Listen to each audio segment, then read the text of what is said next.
へへへへへへ。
Comrades, today is June 15, 2026, and the current time is 1927. The Institute will be serving curry in all dining areas for the foreseeable future until the Institute's curry stockpiles have been consumed, because there is a lot of stockpiled curry. That concludes today's announcements. この番組はご覧のスポンサーの提供でお送りします。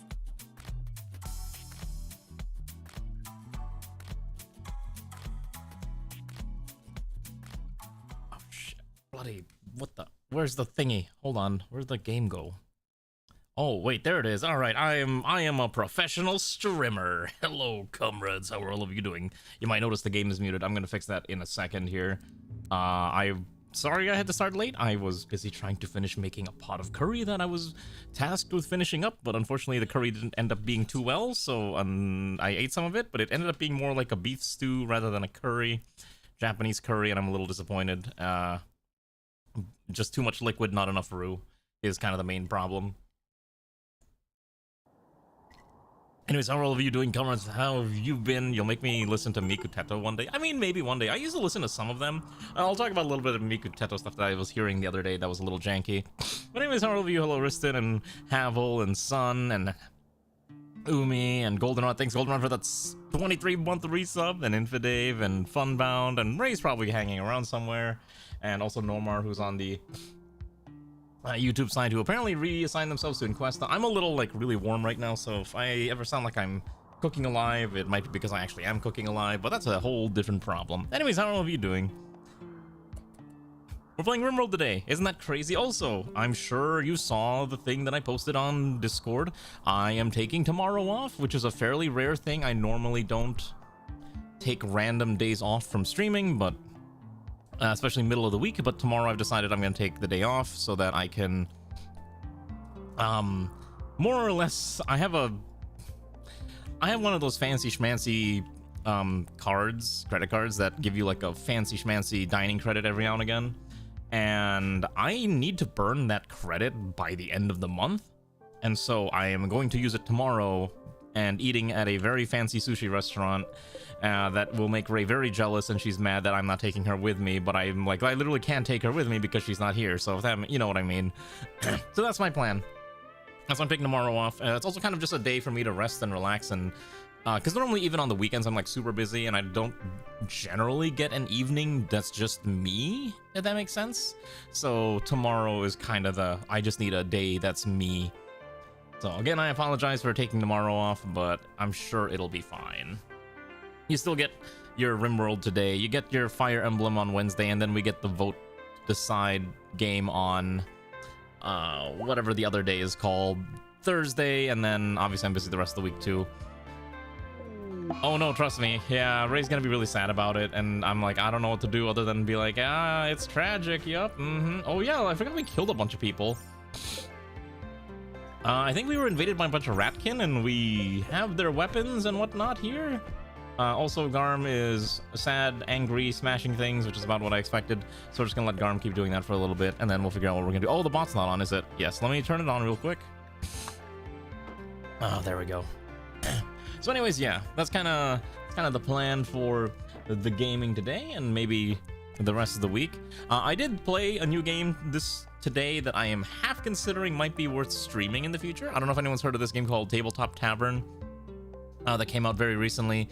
It's basically a roguelike version of Total War, and it's been on my wish list for a while, and I actually played the demo of it like a few months ago, and it finally came out into full early access today, and I said, all right, let me give it a shot. If you like Total War, it's actually a lot of fun, but it is also just like, it's not terribly difficult at the lower levels, and then the higher difficulties, it kind of spikes up really hard, so it's a bit of a difficulty disaster in that sense. And although it is kind of unique, and especially because it's like a one-man project. Oh right, we currently have 20 pawns, and I can tell you right now I do not have 20 bedrooms. I have 17. So we're short 3 beds. We're gonna add 2 more here, and then I gotta figure out where I'm gonna add a few more bedrooms so that, you know, people actually have places to sleep, but it's getting a little tight, if that makes sense. So we're gonna have to see what we can do about the whole bedroom situation. So right now the main goal is just build things, and hopefully we can get the whole colony up and running and better whatnot. We're also trying to improve our crop yields, because right now our crop fields are kind of jank, especially as it is now. We gotta get this in here. Especially as it is summer and we do need to get ready for winter so we don't run out of food. Because we did have a lot of food that'll keep us alive, especially a lot of the pemmican needs to start being consumed. So that's kind of the main thing. We got to start ripping through our current pemmican stash, and maybe we'll have to make more. This will last through the winter unless we can find a way to start freezing this room. Freezing this room would be the better option if we can figure out how to set up a freezer situation, but unfortunately we don't really have a lot of ways to keep it cold right now, so that's kind of the problem. I'd also like our smoked meats to be frozen a little longer too, but I don't have a way to really do that either, so it's kind of a bit of a janky situation we're in when it comes to food storage. And also a lot of people are on the verge of mental breakdowns due to extreme pain. Also our hospital's apparently a little lame. One of the big things our colonists want is they want to have the nicest hospital ever, but apparently this is not good enough because it has to be minimum decent, but apparently it's currently awful, so we need to find a way to fix that. And I don't really know how to make that look even nicer other than starting to add in sterile tiles, but sterile tiles would cost us a lot of silver that I can't really afford. I think we can maybe do like half of it for now, and we'll slowly just add more and more sterile tiles as we go on. We were gonna go for a rustic look, but I think as the runs started to go on, the amount of chances we have to make a more rustic aesthetic is starting to disappear bit by bit. So that's kind of the plan. Anyways, how well have you been otherwise?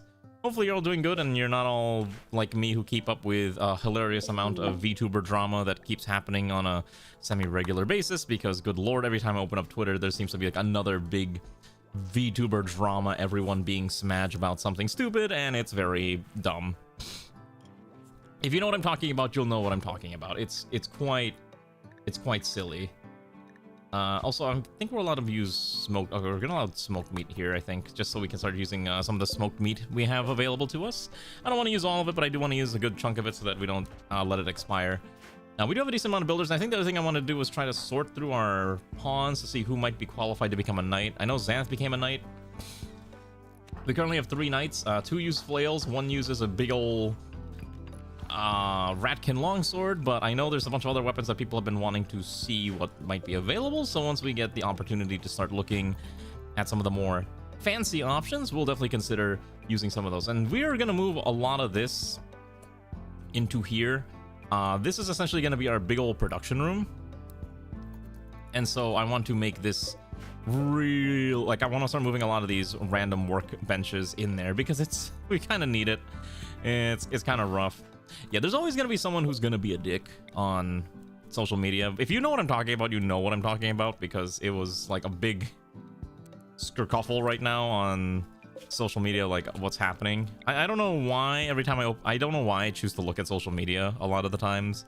I know it's not good for me, but I also, it's like one of those things where you can't turn your head away from looking at a train wreck happening in real time. And that's kind of how I feel about some of these events that are going on social media. I'm not going to name names because I don't want to be hunted down by fans of individuals who might be partaking in this wacky internet shenanigans, but it sure is something whenever you're just like, oh yeah, you heard about this VTuber? Yeah, apparently they're getting railed on stream. And I'm like, what? We used to have standards. Now everything's just all about how much feces can we fling at one another. Oh. This is where VTubers have gone. It's just how much garbage can we fling at each other. Truly a tragedy. I don't know. It's just a little silly every time I take a look, and it's just like, oh yeah. And then it's just like, oh no. I tell you what. That's just how VTubers are, you know. There's always, because what's the saying? Bad press is better than no press. It's better to be yelled at, or I guess people making fun of you, than not to be on the news cycle at all. At least that's what some people believe. I'm not gonna say whether or not that is true or not, but I'm just saying that is what some people believe in, and that's why this happens all too often. Oh, so we're gonna start building out our little production hub here. Oh, I didn't run power here, so we gotta run power here too. It's not a very nice production hub, but it's enough to get the job done. So that's kind of the whole reason we have this set up. And it's going to require a lot of work, especially part of the problem right now is a lot of our pawns are kind of dying of sicknesses. And so we're trying to fix that as well.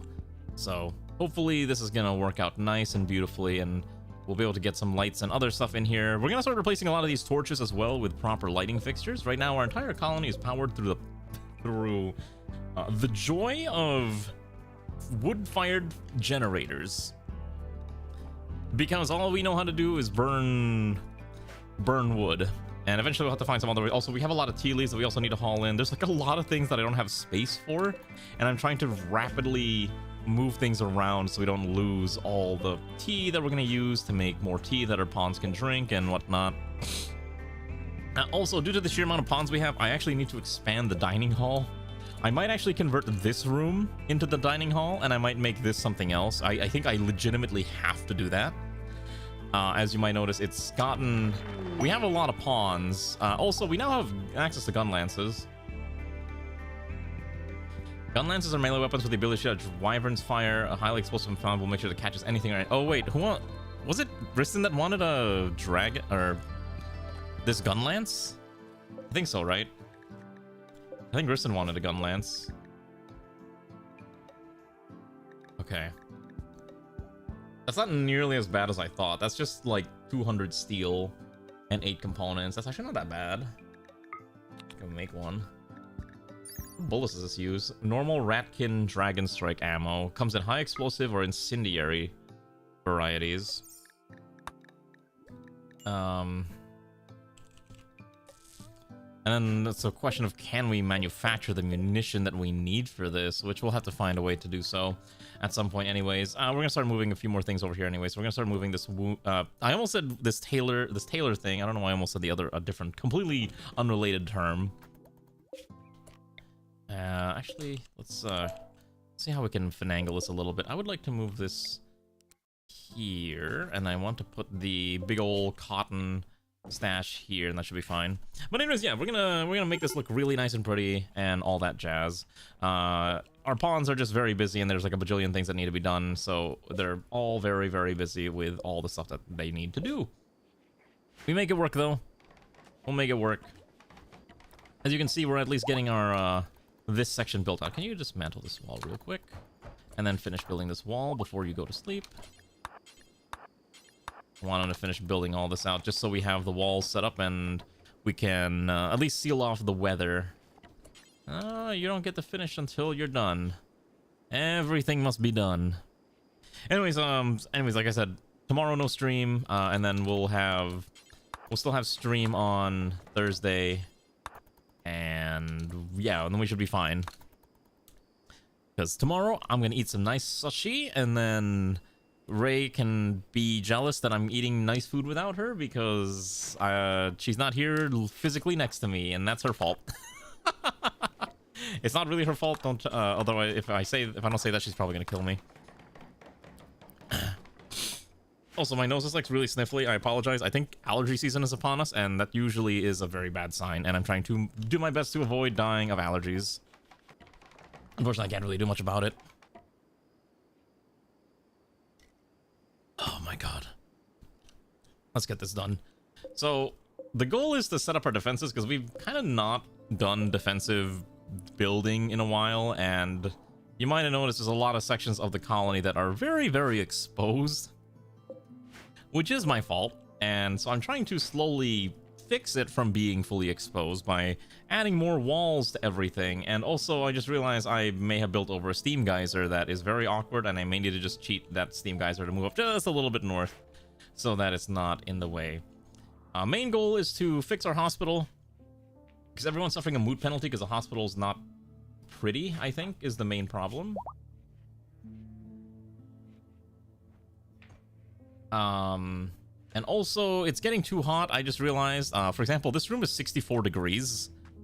And then a lot of the other rooms are like 20-something degrees because there's a lot of torches everywhere, and that's kind of... They don't really like that many torches, and it's kind of a problem. So hopefully we can fix that. We're gonna definitely need to embrace more modern technology and modern creature comforts, or else our pawns will be very, very sad. Just blast Teto throughout the hospital's loudspeaker. I don't think that's how that works, but we could try. I don't really know much about... See, okay, here's the thing about Teto stuff. I used to not like Teto music that much. I think the one, and then recently I saw a lot of the more recent music that I've been listening to are kind of Teto based, and they're actually quite nice. Like for example, I really like the Igaku and Hitomania, which show up on a lot of rhythm games, and those are probably like two of my favorite ones. And then obviously Bird Brain, which is like the English one that came out a while ago. Those are like the ones I really enjoy when it comes to Teto music. But I haven't listened to like either a lot of Teto or a lot of Vocaloid music in quite some time, other than just like whatever I normally listen to. Project Sekai usually has a lot of nice covers that mix, you know, real humans with the digital singers, and it's also very enjoyable to listen to it that way as well. Listen, I was playing Project Diva 2nd on the PSP, on a jailbroken PSP, and I didn't know how to read Japanese at the time, and this was when I was in, I want to say middle school, or might have been high school even, I can't remember. And I was one of the early weebs that adopted Miku and internet stuff as a whole. I was there in the olden times. I was there. But yeah, totally not trying to flex on my ancient anime knowledge of weird things like that. But no, legitimately, I was doing a lot of like Vocaloid related things back in the day just because I really enjoyed Vocaloid. But I really do enjoy Miku stuff. Yes, I do. I will say, I do think it's kind of funny. Every time Miku gets a new redesign, everyone gets like really up in arms about like, oh, is this a good design? Have you ever seen like all the different like have you seen the evolution of Hatsune Miku's design? I think one of the big things, for example, is they quote-unquote made her thicker, I guess, in a sense, because in the older designs, obviously, like, you know, it just follows like whatever the anime trends were at the time. Older designs were very stickish and waifish, and nowadays I guess they've given her slightly more plumpness, I guess. I don't know. But honestly, it also just kind of depends like how they do their boots, because like for the longest time I always thought the boots were supposed to be like, you know, they're like the latex boots that go all the way up to the thigh, or the thigh high boots. But then I've seen variants where it's like, oh no, it's actually just thigh highs, and then there's an actual shoe that's different. So let's see if I can find like I wonder if I can find an example of the evolution of the Hatsune Miku design. That's always a fun topic to talk about, because I'm always partial to the original V2 design. And then obviously like with modern designs, like just a little, yeah, here's an example. Okay, hold on. Here, I'll show you like an example real quick what I'm talking about when I mean like the variants in Hatsune Miku character design. So, hold on, we're gonna go here real fast. Okay, so this is the fandom website, which I don't normally use fandom, but this is probably the best way to describe the Hatsune Miku design variants, right? So, OG Miku was this, like V2, right? Because she came out with Vocaloid 2, and she was like the main, like headliner Vocaloid model, right? This is the classic Hatsune Miku design, but you can really see it's like, oh, it's the old design. It's like old art style, but you see like the boots were very much let's see, we're gonna use full-size image. You know, it's one big unit that goes up, you know, to her thigh. It's like a thigh-high boot essentially that's very skin. I don't really know how you would put this on unless it's very stretchy. And then obviously you had the detached sleeves, and you had like this whole like audio panel thing on her sleeve, which I actually kind of forgot this existed. And obviously like the super long twin tails that go all the way down to her feet. But then you start to like look at the other designs, and they evolve over time. I forgot there was an append. I didn't like the append one very much. For example, this is they made like a modified version of append modules, where essentially they redid the voice bank and added new features. Like they might have had like multiple variants of the voice, so that's why you see people talk about like Miku Dark or Miku Soft or Miku anything like that, and that's kind of like what the append was for. And then I'm gonna pause Rimworld real fast, and then obviously you can see like a lot of designs generally do carry on, and the amount of detail in the character design does get more and more detailed as time goes on, right? I will say it was interesting when I think it was this one, they actually turned the shoe, like the boot, into a shoe. So this is just normal thigh highs at this point, and then they just made it like a shoe, and you know, gave the same color scheme. But you can see like it follows the anime art style trend of being a lot more cleaner looking.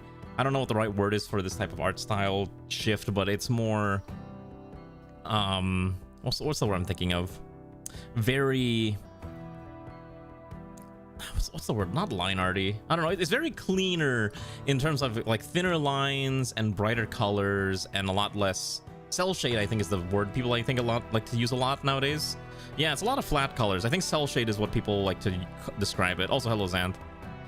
But you know, you can see a lot of the designs change, except they got rid of the screen on the sleeve and they kind of just printed it onto her sleeve, which is kind of disappointing. I think this is the V4.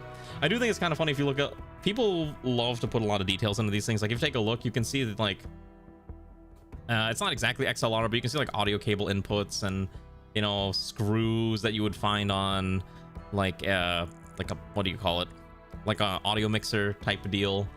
So I will say it's also kind of interesting if you ever take a look at how they do her hair rings.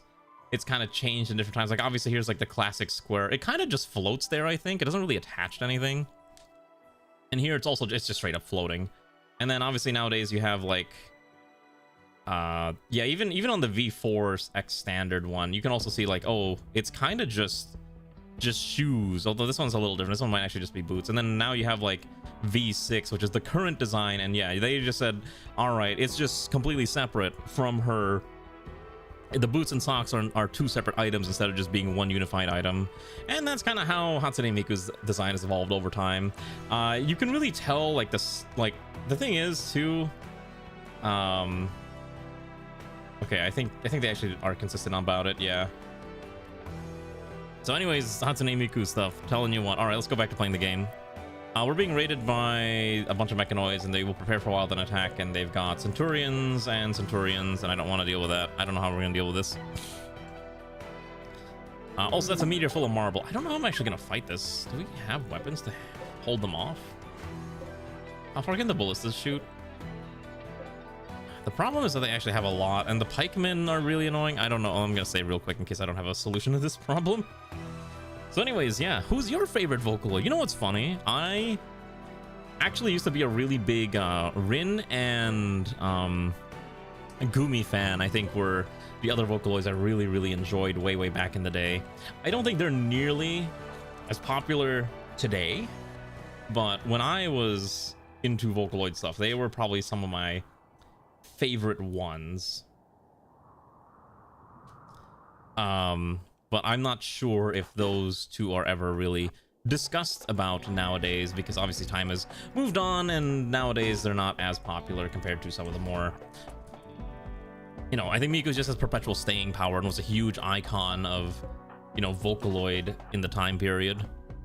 Luca went hard for, I think Luca went hard for a lot of songs. It really depends on like who was using, like a lot of Vocaloid you have to remember, like the strength of the Vocaloid kind of depends on the individual producers, because then you'll have people who are making things like Let's Be Friends, and you have like instant classic bangers like that, versus something like, oh, I mean, I think another one I really enjoyed was like Double Lariat, and I think Double Lariat was one of my favorite ones. Let me look up Dark Teto.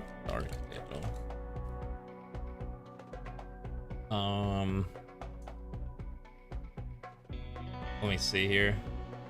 Oh, is it with the black hair and like the purple ringlets? I never like, I will say, I think the only thing about Teto's design I never really liked was unironically her most iconic, and I did not actually like the I did not actually like the ringlets that much. I don't actually like drill hair very much. I think Ohoho Jo-sama drill hair can be fun, can be cute sometimes, but I'm just, oh shoot, we're getting clapped here. I'm just not terribly fond of it. Can we actually use these ballistas, or are they gonna just kill us? Okay, they ran out of shots. All right, Rano, I want you on the ballista. Good luck. We're gonna see what we can do, but it's very unlikely we're gonna be able to do much here. Oh yeah, they're just way too strong. We don't have a way to defend ourselves, do we? Okay, you stand out here. Garm's doing a pretty good job of at least grinding some of them down. Oh, never mind, Garm's getting shot. All right, Garm lost their tail. Uh-oh. All right, we're gonna wake up Lana real fast. I don't know how I'm gonna do this. I'm gonna pull you down here. All right, once they've approached, all right, we're gonna pull Kefir back because Kefir has no way to protect themselves, and then we're gonna see if we can get the knights to intercept. The knights must fight. All right, fight valiantly, brave warriors. All right, Ranu's stunning them and locking them down, which is great. There's still a bunch coming in on the other side, which is gonna be a bit of a problem. That's a Lancer. Can we intercept them over there? We're gonna have Havel get drafted as well to partake in this. Okay, so far so good. They've managed to lock these goobers down, which is great. Okay, now we're gonna have them pull back out. Garm is in a bad position here. Oh, Garm went down. All right, let's see if we can have Riston run out there and try to intercept that one. And then we're gonna have you try to smack that one down. I'm gonna pull Airman Joker back a little bit. I'm gonna have Alana try to rescue Garm. We know there's a bunch coming from the north end that I gotta fix as well. Xanth is getting smacked down pretty badly. Unfortunately, those Lancers are very difficult to deal with. Oh, Xanth went down. Yeah, there's not much we can do about that. Let's see if we can bait them in. Okay, I'm gonna have Alana just try to rescue Garm. I'm gonna hold the door open. Just try to pull out of here quickly. Yeah, all right. Oh boy. I don't know why they're going in there. That's fine too. Havel's moving up as well. Alana's gonna be able to escape with that one in tow. All right, we're gonna see if we can. Oh, Alana's getting shot at now, unfortunately. All right, let's see. Riston's shield is recharging. Worst comes to worst, I can try to wake up Ray and have her call in her aid, which we might have to do at some point. Okay, Riston's ready to charge back in. Okay. Go, go, go, go, go! No! Riston went down instantly! Oh boy, oh, it's the pain mechanites that's causing huge problems. Rondo's out of bullets. Yeah. Oh, this actually might be really bad. I actually do not really have a way to deal with this. Yeah, we might be boned here. I might need to redo this fight. I don't have a way to actually fight this off. Yeah. Oh yeah, these two went down instantly. Oh geez, yeah, we're kind of boned. I'm gonna redo this fight. I don't think there's no easy way for me to do this. Hold on, there's got to be a way to win this, right? All right, I have a new funny strategy. We're gonna do what I did previously when there was like a bajillion mechanoids that I didn't know how to fight. We're gonna lure them into the house and we're just gonna clobber them as they walk in. It's the only solution that works. All right, here's my plan. All right. Open the door, open the door. Okay, so I'm going to turn on emergency mode. Okay, so I want everyone in the safety zone. And then let Hayashi just stay there. Hayashi's going to be okay. And then I'm going to grab everyone. Okay, so we're going to have summon the knights. Summon everyone with a gun. I think Ranu's actually running out of funny bullets is the other main problem, because I think Ranu has a limited supply of EMP shells and we are kind of running out and we don't have a really way to make in more of them. Havel's also here, Kefir's also here. I'm just going to try to shoot them as they approach us. And then, because if they were asleep, I could maybe try to bait them out, but there's not really a way to do that. Now I could try to poke them. We might summon... Where's Garm's gun?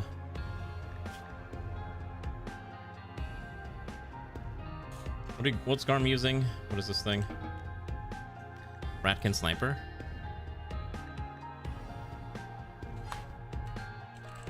Why not have a Ratkin sniper rifle?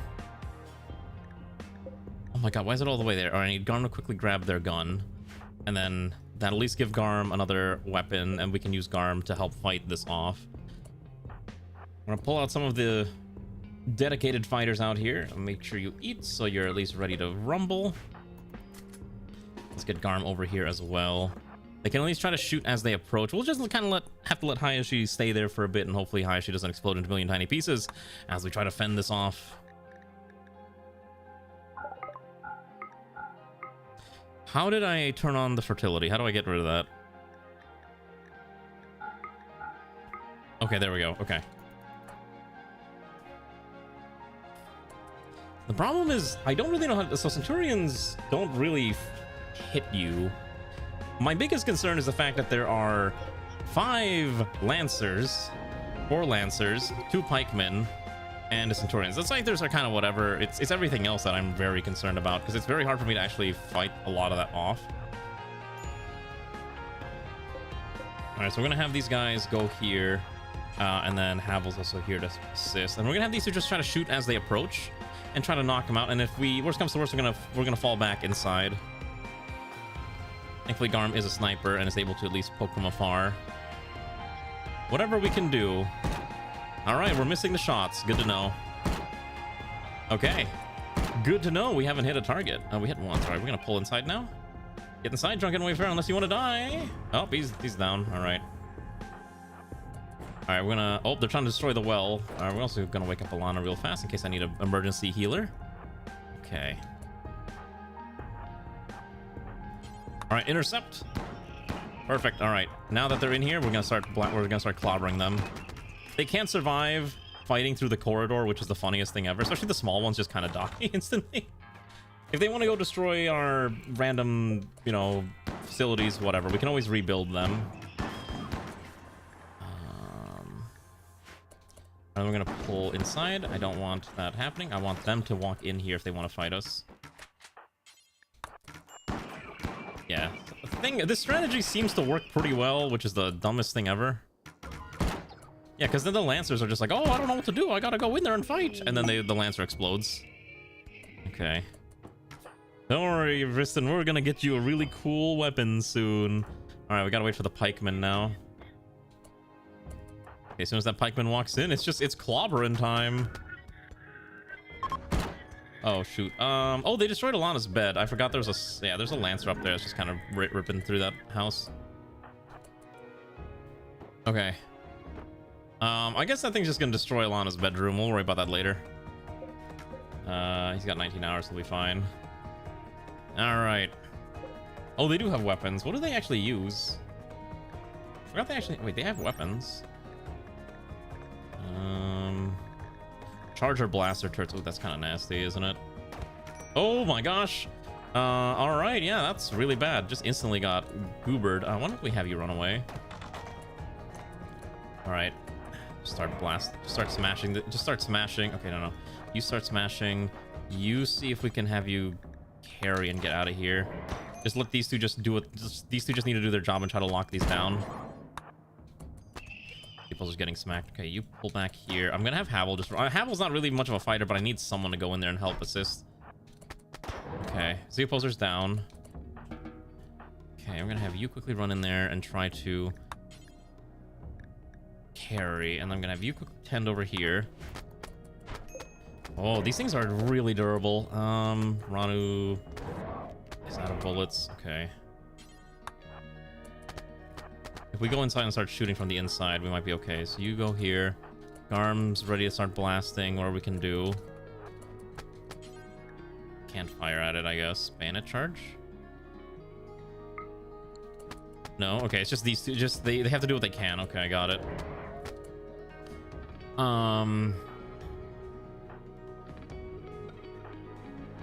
Congratulations, Comrade Umi. You are being reassigned to the front lines. Hopefully you survive. All right, take that lance and be a hero that you need to be. All right, Drunken Wayfarer is probably gonna be okay. And have you drop the opposer here. Okay, he'll be fine. So I need you to quickly pivot over here and start tending. Okay. Centaurians have taken basically no damage because they're near invincible, but their armor is starting to fall apart. So I think once the armor dissipates, they will start to die, and that'll be fine. Okay, can we just tend normally? Okay, then I need to find a way to get Drunken Wayfarer, who's all the way there and dying. So I'll just have Marksman kind of walk over there and try to grab.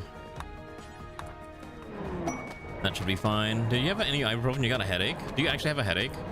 I actually carry like a plethora of drugs on my person at all times. Primarily because I actually do get headaches. So, for example, right next to me, I keep ibuprofen, I keep acetaminophen, I keep basically everything under the sun that could be used. Oh, in game, are you actually dying? Oh, that's what you meant. Yeah. Don't worry, we're just gonna give you a pat on the back and tell you good job, Sonny. Okay, they're slowly dying. This is so stupid. I mean, like, they're stun locked. The funniest thing is that these maces are actually so good because they just keep them locked down forever, and they stop like actually being able to hurt us, which is it's gotta be the funniest thing ever. We killed one. Why does this thing's HP keep regenerating? It'll die eventually, right? Like, it can't keep regenerating. Alright, there we go.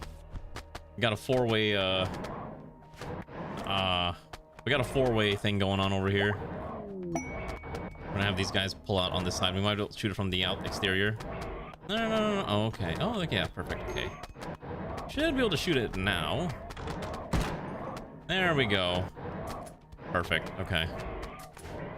They are very OP. Yeah, the Ratkin maces just perpetually stun lock these things. What's the saying? Clank, clank, clank, clank. Exactly. Also, hello, Alana. How are you doing, comrade? How are you enjoying Legend of California? I feel like this thing's regenerating HP and I'm getting annoyed. I want it to die. Oh my goodness, that was annoying. What an obnoxious fight. Alright, turn off emergency mode. Everyone's free to do what they want. Okay. Alright, let's go make sure no one's dying. That was a lovely fight. You put in 25 hours to playtest and also restore 4 souls, so not too bad, honestly. Oh, that's nice. Hopefully you're enjoying it a lot then. I mean, it sounds like you're having a lot of fun. California sucks, source you. We're not talking about real life California. We're talking about fantasy California. Fantasy California where all sorts of things can be made real with enough hopes and dreams. I need better guns or weapons. I really think I need to start embracing the higher end weaponry. If you understand how T3 that was on you. I mean, hey, you're learning, so that's half the fun. Yeah, so there's a game that came out. So you remember Jeff from Overwatch? Everyone's favorite gamer. Oh my gosh, this hay is gonna expire. I did not get the chance to bring this hay inside. Yeah, so Jeff from Overwatch is working on a new game called Legend of California, and it's basically a open world survival crafter. I hate saying those words so much. Oh my gosh, as soon as I see the words open world survival crafter, my eyes start to glaze over instantly. It is unlikely a game that I myself would play, but I can appreciate the amount of effort that's going into the project. I am uncultured. That's true. I'm uncultured for open world survival crafters. Unless they're like, I don't know, I like Zomboid, but that's because it's zombies. And then I die a lot in Project Zomboid anyways, so in the end, I'm always the one who's losing. I think at least they'll survive. We gotta find, oh, we gotta start ripping and tearing through these corpses too. Let's hold off on the gun lance until we can rip through these corpses. Also, where is this hay? Is this hay not going anywhere? Is this all just gonna expire? Hold on, I'm gonna allow it to stay here next to the T. That should be fine. I don't want that hay to go to waste, so I'm like, I gotta make sure we get that stuff deposited ASAP. When's Valheim? Do you really want me to do a Valheim stream? I don't even think I own Valheim. Actually, let me check. I don't remember if I own it. Yeah, I don't even own Valheim.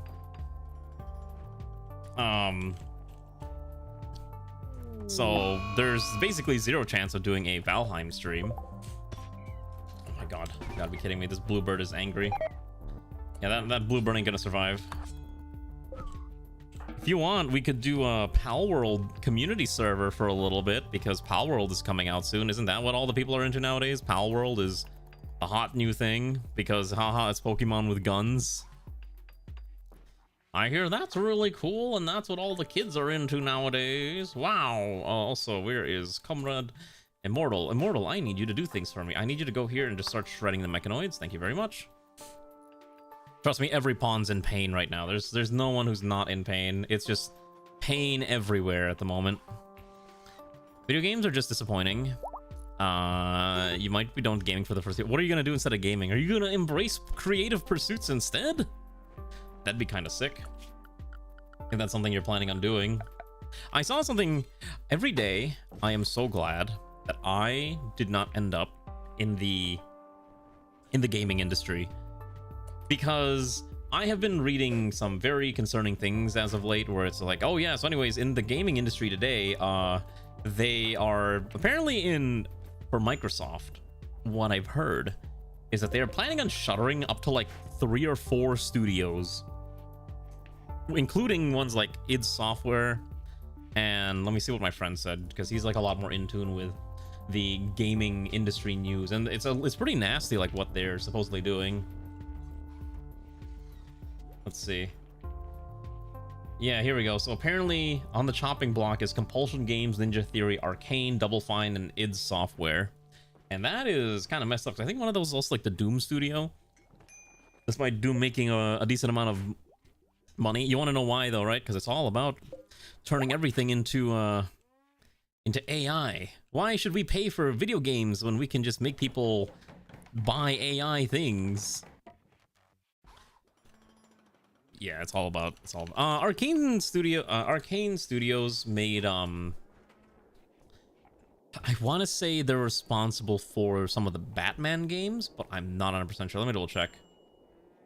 Okay, sorry, it's Dishonored and Deathloop and something called Redfall, and apparently they're working on something called a Blade game for like Marvel, which I don't know.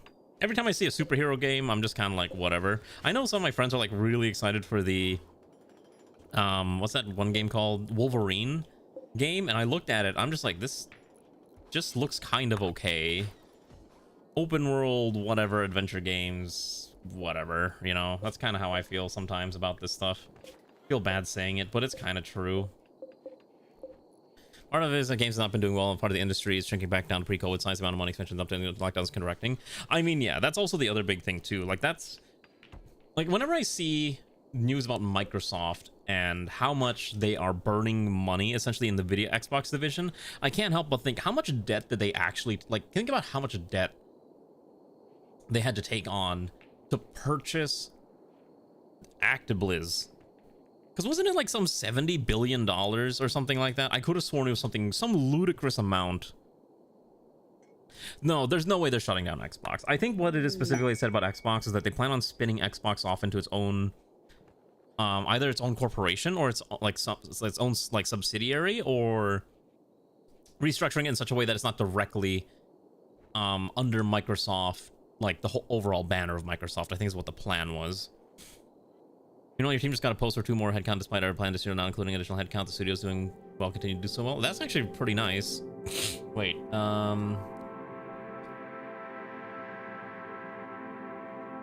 so you're getting, yeah, that's actually nice that you got approved for 2 more headcount. It really depends, right? Like, I think obviously good studios that do good stuff will continue to succeed, but companies like the bigger studios like Microsoft related ones are gonna demand consistent year-over-year returns, and well, right now their only choices to be able to succeed with doing that is to essentially force people to either get on their subscription plan, or we're gonna shut down your favorite studios, which is pretty tragic if you are into that type of stuff. Also, that's right, Alana doesn't have a bed because her bed got destroyed. I really need better security. Your LRP says no additional headcount. You were told to print as a more important project if we didn't have the bandwidth. But now they're just like, all right, we're hiring more people. Ah, the man named Morg has come to visit. He is a person of some caliber. I guess we can go talk to him. How many of these accessory mechanics are really annoying? I guess we can trade. Drunken Wayfarer can trade. Let's see what Morg has for us. Mr. Morg here has very little to sell us, but we can sell him some pemmican to assuage him as he travels ever forth. I'll take some free silver, thank you very much. Get the rest of this built out. Thankfully Xanth is actually a pretty good builder, despite the fact that he's injured beyond all, you know, sanity. He also needs to eat something soon, so let's quickly have you eat. Might need to make more meals soon. We also have a lot of crops that we need to start harvesting. You might notice there's a bajillion bits of rice and corn that are at least growing. We didn't get to do the Devil Strand. We do have Devil Strand, but I doubt it's going to grow by the end of the season. I stopped letting people buy heal. Tend to get Medieval Dynasty, but you can never design stuff. What's Medieval Dynasty? I have to look up on yet another strange game that I'm not familiar with. Medieval Dynasty. Oh, it's this one. Yeah, open world crafter survival.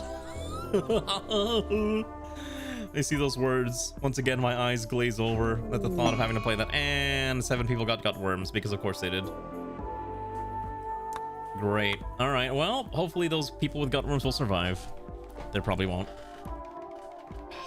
Also, I'm like, sorry, one second. I'm like trying to maneuver around. It's like super warm. Yeah, the gut worms were passed around. It's fine. We don't really have anyone doing that. Okay, so we have microelectronics, so we can start moving into advanced technology, which means it's time to retrofit the entire base to embrace modern tech, especially as we are running out of... Well, we're gonna start needing to replace a lot of the, for example, this fueled stove and start replacing it with an electric stove. Although I do like fueled stuff in the first place, but unfortunately we're working what we got. We mostly have potatoes and whatnot that we gotta start ripping and tearing, and obviously we need to start, you know, adding some nice comfort to our wonderful critters. Like, we can give them straw matting so they don't explode and they can actually sleep somewhere nice. We might actually improve this barn a bit.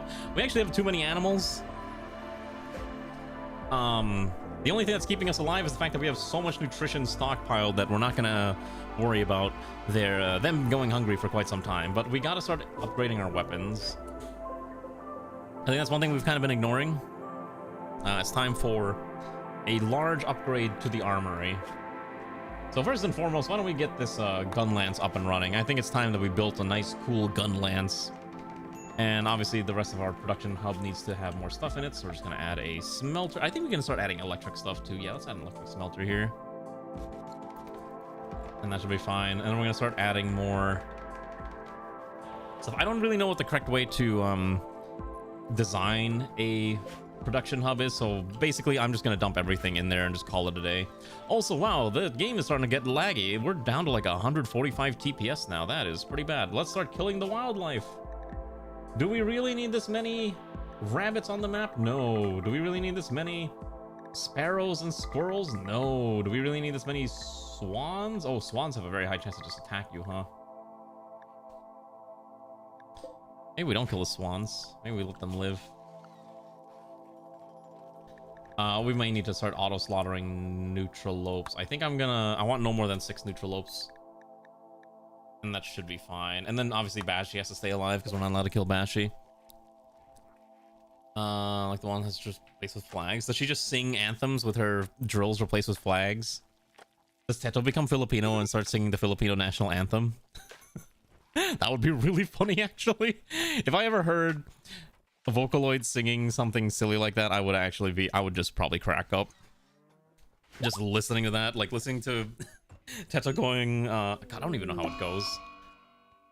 Why is there so much, like, okay, so we have 10 people with fibrous mechanites?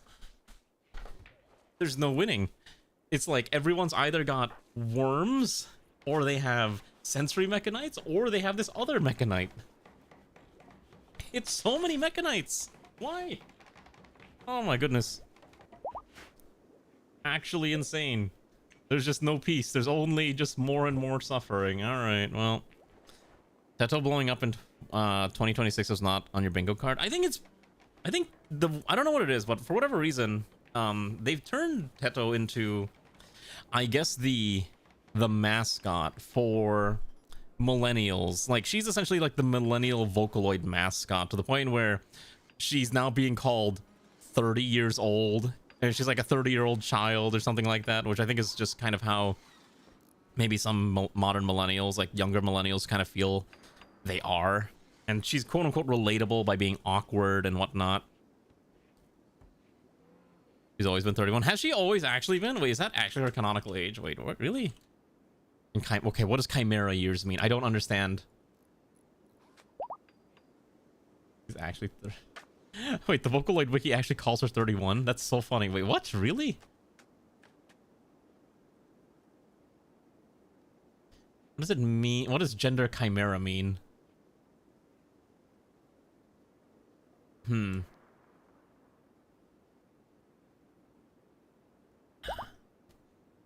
name Teto comes from Teto Pettinson, a parody song of Le Beau Tambour. Okay. Got it. She's the gender of whoever composes for her. That's fair. Yeah. That's fair. Man, I think it's just so funny too, because like, oh man. I've seen some people like complain like, oh, Vocaloid is taking away from singers, you know, like the whole, you know how like the modern day AI thing, but at the same time, it's like Vocaloid you still needed a person to create the song. They just needed to have a voice for the song. And honestly, it's fair if you can't sing. So there's a lot of people who can make music, but they can't sing. I don't know. It's a lot different from the modern AI discussion, which is still just painful and suffering. What do you mean hot? Are you just saying she's hot because she's 31? Is that what you're saying, Xanth? Are you like in the MILFs? Okay, sure, whatever. I'm not gonna question it. You do what you want to do. Let's smelt from slag. That's great. Smelt damage Scyther blades as well. Let's also do this one too. Let's make sure all this is being done. You're 31. It's age appropriate. Yeah, they're not called MILFs anymore. They're called your coworkers. They're called your peers, okay? You are the same age of them. You can't just be calling them MILFs, okay? You have to accept the fact that you are the same age as them, and you can't escape that. You have to just accept it. You can't run away from the truth. Oh, that's so funny to think about. What do you mean it's rude? I am just speaking the truth. Do I not have a grass asset? I think I don't have a grass asset. I keep thinking I need to download like a grass thing. Also, why is this not a roof? Build a roof there. Okay. So everyone should have a bed now, I think. Yes. What do you mean?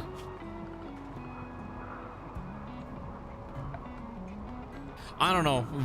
My understanding is that people just nowadays on the internet call anyone who's like over 30 like a MILF. Whether or not that means it's accurate, it doesn't matter to the internet. Everyone's just like, 30, you must be a MILF. Or mommy dommy. And it's just like, y'all need Jesus is what y'all need. I wish I was joking, but that's legitimately how a lot of people on the internet think, because everyone on the internet is brain rotted to hell. And there's no stopping it from happening. And that's just the unfortunate reality when it comes to some of these degenerates. You ever look at, like I said, look at social media. That's just what people do. They're just like, whoa, they're getting horny for insert name of character. Happens without fail every single time. It's so cursed. I'm telling you. Oh, my head's dying. Also, I forgot to check on the YouTube chat if anyone's saying anything there. I don't think anyone's saying on YouTube. Okay, cool. When the clown hits Fortnite. Oh my goodness, don't get me started about the Pomni thing. All right, I will say, oh, hold on, I'll actually talk about this a little because it's so funny. So, for whatever reason, after they announced Pomni and Jax are coming to Fortnite, if you don't know, they're the characters from Amazing Digital Circus, but they really changed how they look to make them look appropriate. Okay, so here's an example. All right, so you want to know, you know what Pomni looks like. If you've seen, oh, this one, now we got more parasites, by the way. So, hold on. I want to make sure I don't spoil anything. Okay.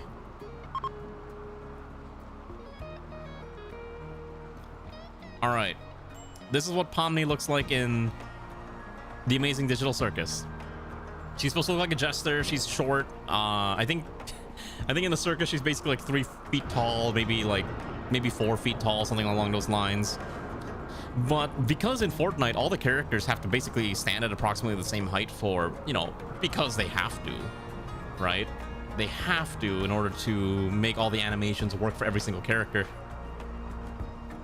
That's what they made her look like. They're just like, we're just gonna give her the normal human proportions, and so you're going from like a potato essentially to I don't know, an anime figure. And now people are like, I've seen people who there's been a lot of discourse about character bodies, I guess, on social media that I read and I'm just like, this is stupid. And Pomni's kind of one of the characters that are in there, and like the whole, are short women allowed to exist anymore, I guess, is some of the discussion that's been happening, and it's getting a little insane about some of the stuff that I've been reading. I wish I was joking, but it really is getting a little nuts. I want to stop making so much stews, by the way. We need to hold on to that stews. We do need to make more hardtack, so hopefully we can start making some hardtack. I want to make sure we have a ton of hardtack ready to go. Well, yeah. Because, you know, people are getting very... I don't usually like to talk about this too much, but I think there's a lot of people online who are just terminally online, and some people should not be allowed to have opinions. And I mean that in the nicest way that I could possibly describe it, but I truly believe some people should not be allowed to have opinions on the internet, because their opinions are either wrong or they are fully misunderstanding the topic at hand, and they just want to make their opinion known because they think that their opinion matters when it really doesn't. yes, as a VTuber, I also am part of this camp where my opinion technically doesn't matter. That's just how it works. I don't deny that.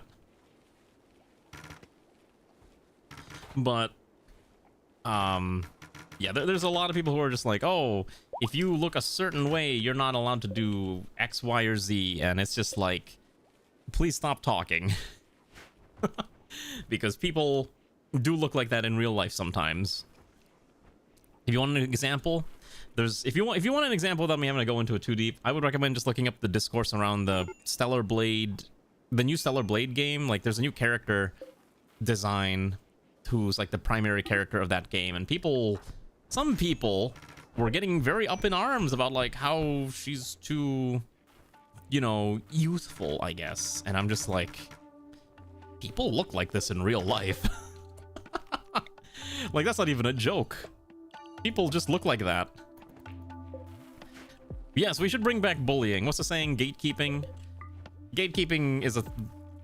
Am I gonna get canceled for saying I think gatekeeping's okay, honestly? But anyways, you have no idea what the show is or why it's so popular. So, I mean, to be fair, okay, so here's the basis summary of The Amazing Digital Circus is that it's essentially a character drama that is also essentially... The pitch for the show is, I have no mouth, but I must scream, with the visual aesthetic of an I Spy book. It's a very character-focused drama that, you know, about... I believe Gooseworks, the creator, was basically like, the main theme is trying to find light, or finding meaning in a stagnant life. And I think it's very fun. I basically started watching it like since episode 1, and it was probably like one of the best things I've seen from indie animation. No, I've read it. I've read the short story. I didn't play the game, but I've read I Have No Mouth and I Must Scream. But the general the general concept of you're at the whims of a AI, you know, is kind of why they're saying that.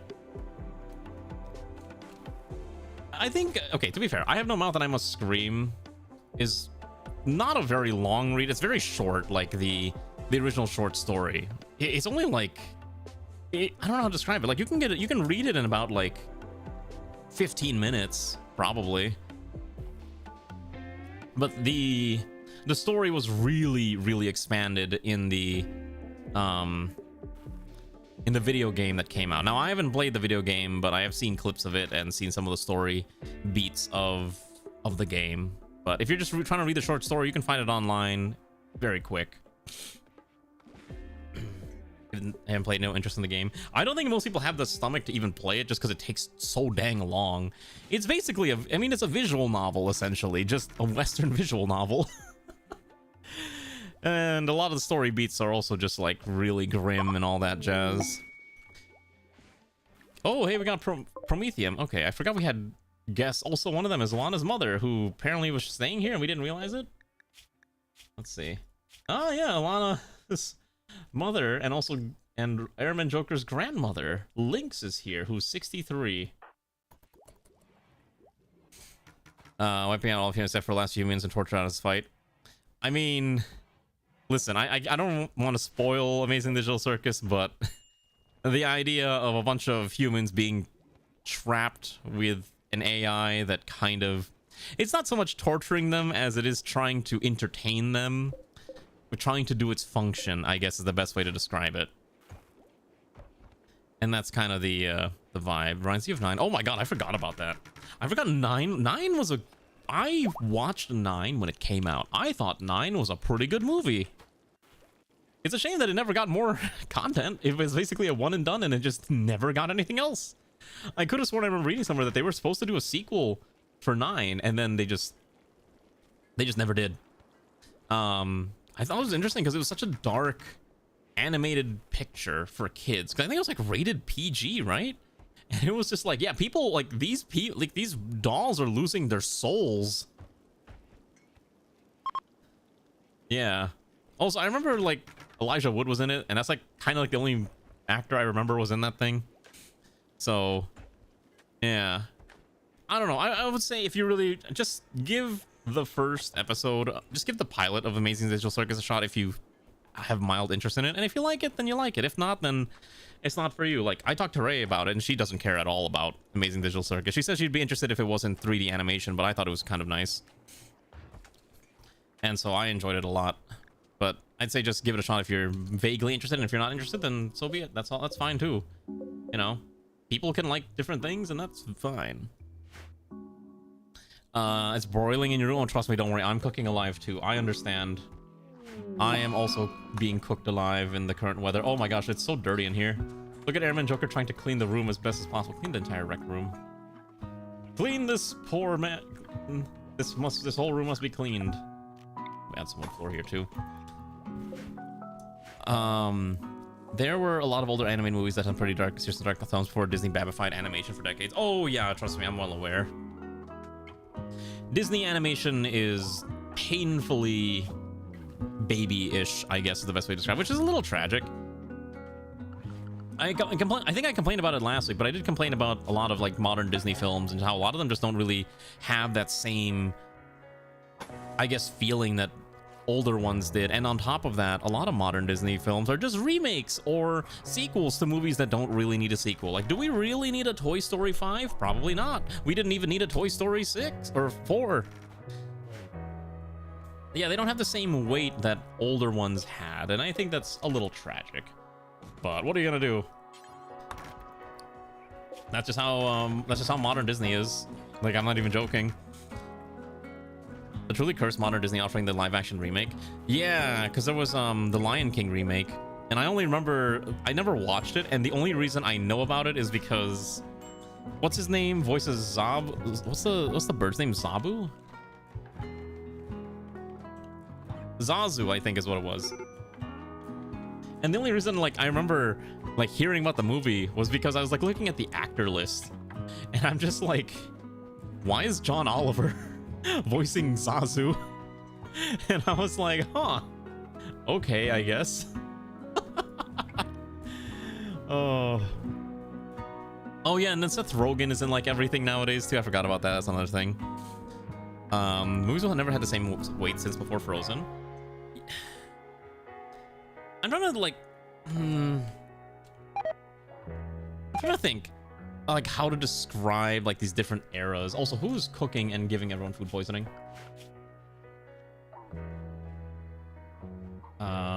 Is it my pawn that's cooking? It might be my pawn that's cooking. Hopefully not. Oh, it's Zan. Zan should not be allowed to cook. But yeah, there's like different eras to like Disney, and I think nowadays like the current era just doesn't have the same films. I think the there was that one small era where we had like the nice animations like after the I'm trying to think.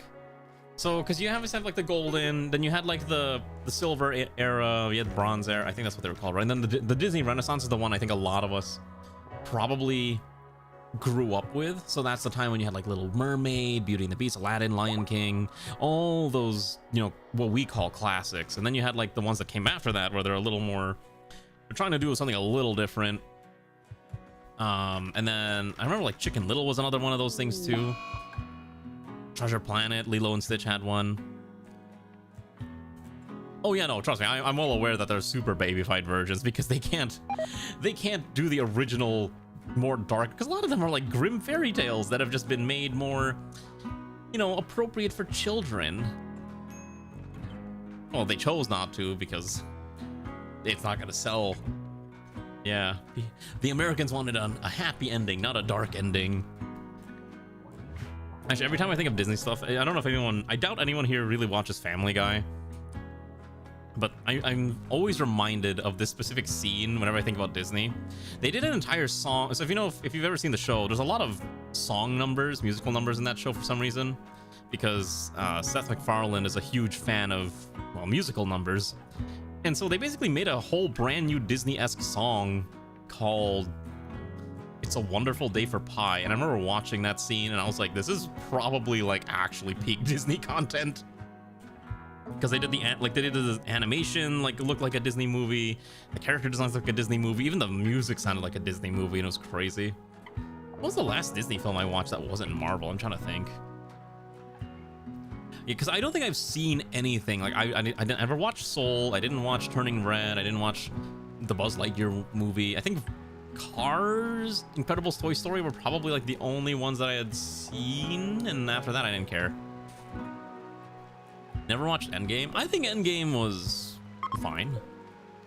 I liked it, but I also understand that not everyone wants to watch, you know, Marvel slop, and a lot of modern Marvel movies are kind of hot doo-doo is the nicest way I'm gonna describe it. I still kind of watch all of them in theaters just because I do enjoy the idea of a unified cinematic universe that's still making more and more stuff for it, but and they only come out like once every 3 months anyway, so I'm like, yeah, sure, why not? But it's also just like, some of them are just like, I hated the Marvels. That one sucked. The Eternals was definitely a movie that existed. And then they never did anything with Shang-Chi. They did it like once, because I think they were trying to appeal to the Chinese market with Shang-Chi. And then they never did another one, because I don't think Shang-Chi did really good. I think part of the issue too is Disney, for a while, and I think a lot of movie studios were trying to appeal to the Chinese domestic market. And it turns out that's kind of a hard market to break into. You know, I think they were banking on the whole idea that, oh, the Chinese love anything that's American because American sounds premium. And then it's just like, it didn't, they just didn't succeed. And I think they were trying, I think part of the problem is that they're trying to add an Asian American experience into a movie that they might be trying to target towards mainland Chinese. And it's like, that's probably like the wrong way to go about it. But what do I know? I'm just a silly little VTuber who occasionally watches movies every now and again and complains about them. You know, you want a good movie? I'll tell you what, you want a good movie? Go watch Backrooms. Backrooms was actually a good movie. And then maybe Exit 8 if you're into that thing. I'm not gonna lie, my favorite genre of film. Okay, you wanna know my favorite genre of film? I'm a sucker for action thrillers. Like, and also like the ones that are just like, okay, so like I enjoy Law-Abiding Citizen. I enjoy, God, I hate to say this, I actually like the Fast and Furious franchise. I actually really enjoy that. As stupid as that franchise is, it's probably like one of my favorite. I'll occasionally rewatch this film, like a film from it, movies, even though they all kind of blend together because we're at 10 movies plus a side film. It is just kind of a fun, turn your brain off franchise, and it's just like, what's the saying? You watch it because it's a story about family and cars and Vin Diesel getting superpowers through his cars. It's very dumb. I've talked about it a bajillion times. I'm not gonna get into it again, but you know what I'm talking about. Equilibrium. Oh God. Okay, so Equilibrium has some really, I love the action scenes in Equilibrium. The plot line is kind of okay. I think the world building was fine. I think the general plot overall was kind of whatever, but boy, those action scenes and kind of like the emphasis on gun kata was like my favorite part of that. Equilibrium versus Ultra. Oh my, I haven't seen Ultraviolet in forever. I remember watching that. So you have to remember, Equilibrium came out when I was 7. I think I watched it in my teens, and then same with Ultraviolet came out when I was like 11, and I watched that when I was in like in high school. I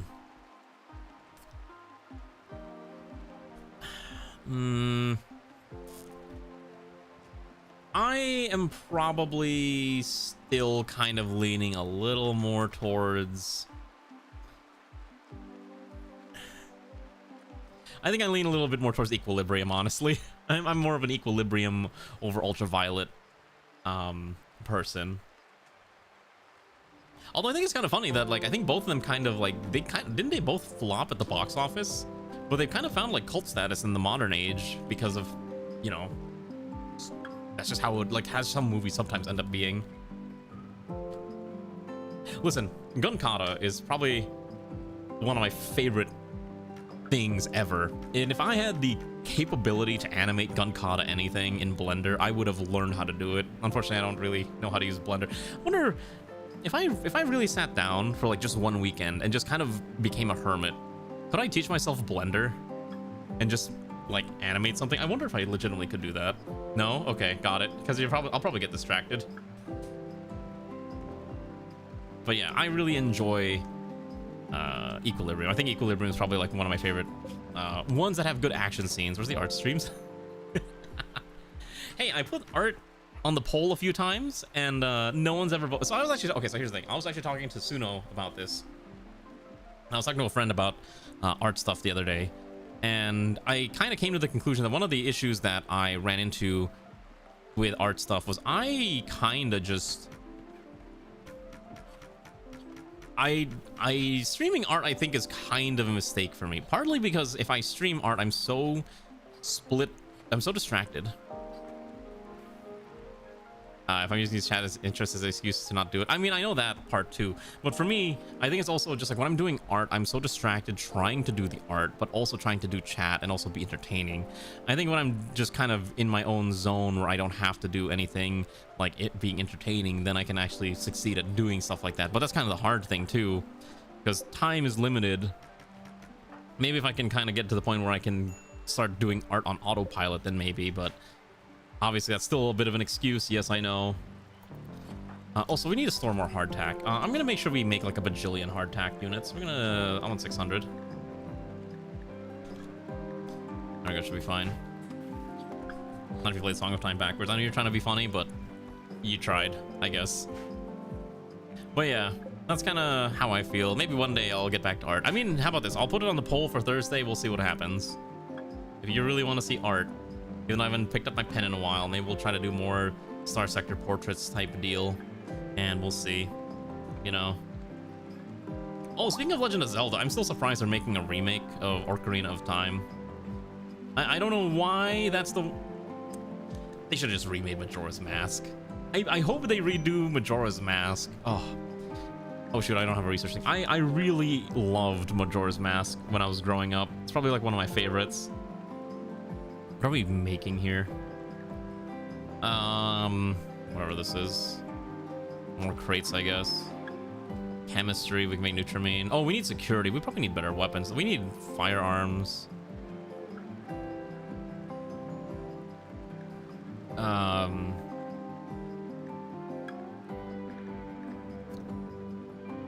Let's see here. What do I want? I don't think we need better. Oh, industrial cannons sound pretty good. We'll do that. Majora's Mask. I don't stream RPGs that often. I'm sure you know, you've already seen why. I basically kind of stick to strategy games. I could do, like, I'll do an RPG occasionally if it seems interesting, but I don't do them that often. It really depends on if it catches my interest and, you know, whatnot. I mean, technically, Star Sector's an RPG, but it's also a giant space explodey game that people enjoy watching, so, you know. I did see that they're gonna do a new update for Star Sector that adds a much slower paced start, and I am interested in trying it out on my personal time, but maybe not on stream. We might be ending the current Star Sector run in the near future, because I feel like we've already succeeded, because one of the main goals was to, what is it, get the, complete the Ghost plotline, and we completed it, so we don't really need it much. I was researching AOTD. You have to get this thing called research data, and I don't really know how to get it, so I'm just kind of hunting it down the manual way, and it's a little time consuming. Also, I gotta remember, we don't actually have that much steel. We gotta build a quarry soon. Yeah, we need to build a quarry soon.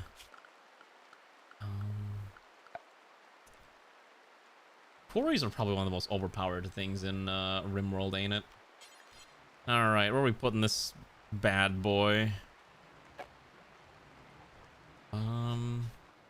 What does the green mean? That means there's a lot of stuff there, right? Totally. I think. Oh yeah, I can just dump a quarry here. Sure. We're just gonna dump a quarry right next to the graveyard. Perfect. That's exactly where a quarry goes. Yeah. Perfect. That's, we're just gonna put the quarry right there, and then we'll fill it up with dirt later when we're done. Ocarina of Time's getting remixed. I don't know, it really depends. I still, like I said, I'm a big fan of Ocarina of Time. I really do enjoy Legend of Zelda, but honestly, I still think my favorite Legend of Zelda ones are like, I really liked the Hold on 1 second. What is this? I really like the Game Boy Color ones. If anyone remembers them, the Oracle of Seasons and Oracle of Ages, those are probably like my favorite ones. I grew up playing them a lot. I will say, I never really played any of the ones after Wind Waker. Like, I didn't play Skyward Sword, I didn't play Minish Cap, I didn't play whatever, the Twilight Princess, I think is the other one. What was the other ones?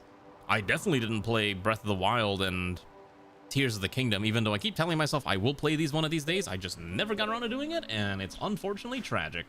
Because, you know, games are, you know, they cost money, and spending money sucks, and so that's why I never got around to buying them.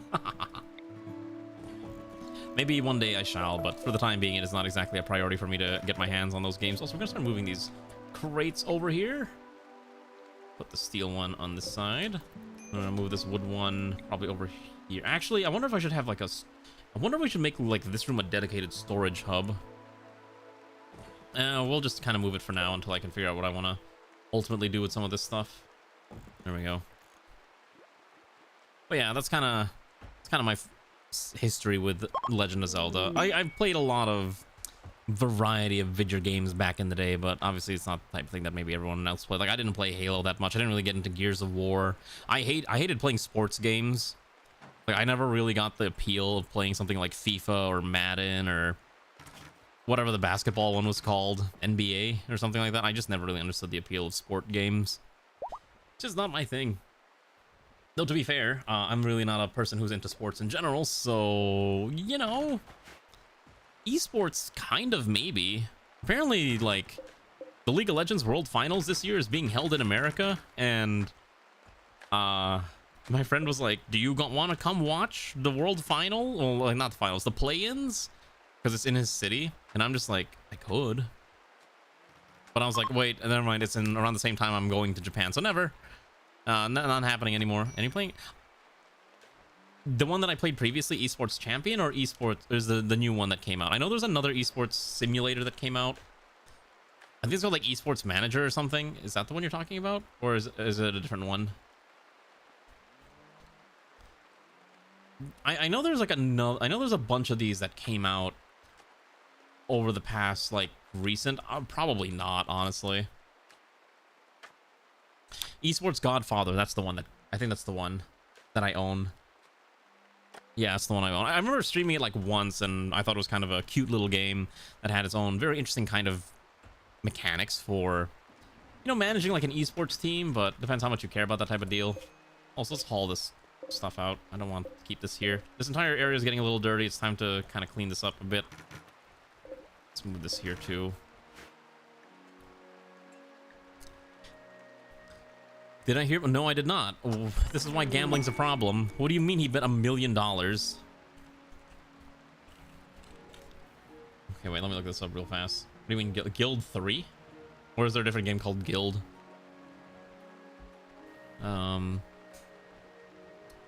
Spain bet 1 million. Oh, here, I found it. No, I understand what you're saying, Alana, and I do appreciate what you're trying to say.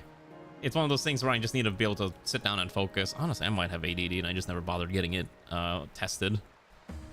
Legitimately, that might be a thing, but I don't want to get tested already. I'm 31. I'll just accept my fate. Cape Verde's shocking tie with Spain cost Polymarket bettor $1 million. An online sports bettor who wagered $1 million that Spain would beat Cape Verde in Island Nations' first ever World Cup match when it was placed is out after they managed to force a draw. That's really funny. And he lost his $1 million. Wow. You know what? This is why you don't gamble. Gambling is bad for a reason. You know what's actually interesting? Asia's got a huge gambling problem. You ever like think about how much you think Las Vegas is where people gamble? Oh no, apparently the real gambling capital of the world, Macau. I was reading somewhere that like, yeah, Vegas draws in like $7 billion of like gambling dollars every year, but then Macau draws in like $37 billion a year in just gambling dollars, and it's insane. That entire I don't know what you call it in China, like province in China is just strictly a giant casino. It is just straight up designed for money spending, and it's insane to think about. Actually crazy stuff, I tell you what. Oh. I remember, like, when I was a kid, I actually been to Vegas when I was a little kid, and I was like, wow, this is so cool, it's really glitzy and fancy. And then now I'm an adult, and I'm just like, wow, this place sucks. It's just designed to sap your soul and your money. Why would anyone ever come here? The US also tends to cover the debauchery that happens outside the public eye. That's also true, too, yeah. Other countries are just kind of like, make it, you know, yeah. We're too underage to go to the actual gambling area, though. That's the only place allowed in China. Yeah, I mean, that's probably why it is, too. And, you know, China's got that big dollar. I think gambling is just kind of, like, culturally entrenched in China, too, right? I remember reading somewhere, like, the way it is that you ever think about in a lot of Western RPGs, right? Well, let's take a look at, like, you know, you take a look at a Western RPG, and you don't have a concept like a luck stat. But in a lot of Eastern RPGs, you know, a luck is a numerical, statistical value that is, you know, understandable, that's quantifiable, and that's not a thing in the West. So it's like, oh, going gambling is kind of a way to test what your luck is like, whether or not you have a high luck or low luck or something along those lines. I thought it was really interesting when I was reading that, because it's just like, wow, that's crazy stuff. It's so entrenched they're exporting into the rest of sea. Yeah, and don't they hire a lot of Filipinos to, like, partake in, like, the gambling, is to become, like, the I don't know what you call them, the dealers, essentially, on some of these online casinos? Or am I imagining that? Am I hallucinating that? I might be hallucinating that. Can we make more hardtack, please? Who's my dedicated colony cook? Alright, where is Comrade Ray? I need Comrade Ray to make more food. Oh my gosh, Ray is affected by fibrous mechanites and... what else she got? Ray's got fibrous mechanites and muscle parasites. Yikes. Ray can't catch a break. Maybe she should eat a meal before she finishes cooking, and then she can go back to making food. Oh, it's the illegal... oh, okay, got it. What do you mean? Wait, there's illegal immigration of Chinese into sea regions? Why? Why would any Chinese want to... I guess it's cheaper. I guess it's cheaper, technically. Lower cost of living type deal is my guess, right? Oh, they're the ones operating it. That's what you mean. Got it. Okay, yeah, alright, we don't have to go there, that's fine. Yeah, let's go build more stuff. I need to move some of these more smithies. We have a fueled smithy. Oh, we made the gun lance. Wait. Alright, I think Riston wanted the gun lance. It's not excellent, but it is good quality. However, I'm not going to give it to you until I can find bullets for this thing, which I don't have ammunition right now. So what I'm going to do is I'm going to make an electric smithy. We're going to make this corner the Ratkin corner. I got to get rid of these stupid things. All these out of the way, please. All these out of the way. I never really played Guild, but I mean, it looks kind of interesting. The Guild Europa 1410. I haven't played... I mean, this looks kind of interesting. I don't want to spend money on video games right now. I may have burnt through the equivalent of maybe $1,200 last week because I had to buy a bunch of things that I needed. Well, one thing that I needed for the Japan... two things I needed for the Japan trip, and one thing that was kind of for fun. So I'm kind of not in a spending money on video games kind of mood at the current time.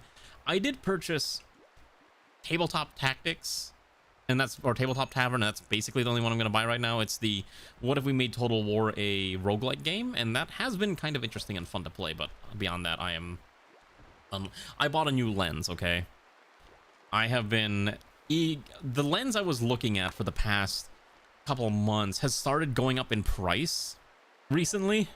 I don't know why. So I was talking to Ray, and I was just like, I'm just going to buy this before it goes up in price anymore. So... yeah, like I was looking on MPB, and the price, I swear, has gone from like $400 to $474 over the past like month or so, and I'm like, this is insane. I need to just commit. So I bought it at like $450, and yeah, it already went up another $25. I bought a Fujifilm XF1680 f4 OIS WR, so it's a zoom lens. It's got optical stabilization, and it's got weather sealing. I needed one with stabilization because my camera body doesn't actually come with stabilization because it's a little too old for it. Because they started introducing image stabilization to the Fujifilm line with the X3, but I have an X2. And so that's kind of why I needed to get one with the stabilization inside the body. Or inside the lens. That way I can actually, you know, do things with it. So I'm excited. It's supposed to come in tomorrow, but I think it's gonna come in Wednesday instead. It's 16 to 80. Which on a ASPC sensor or APS-C sensor, that's what is it? Let me take a look real quick what the comparison is for that. Comparison, let me see, to full frame. There's like a chart that compares it. Okay, here we go. So APS-C to a full frame. So 16 is, so that's the equivalent of 24 through 120.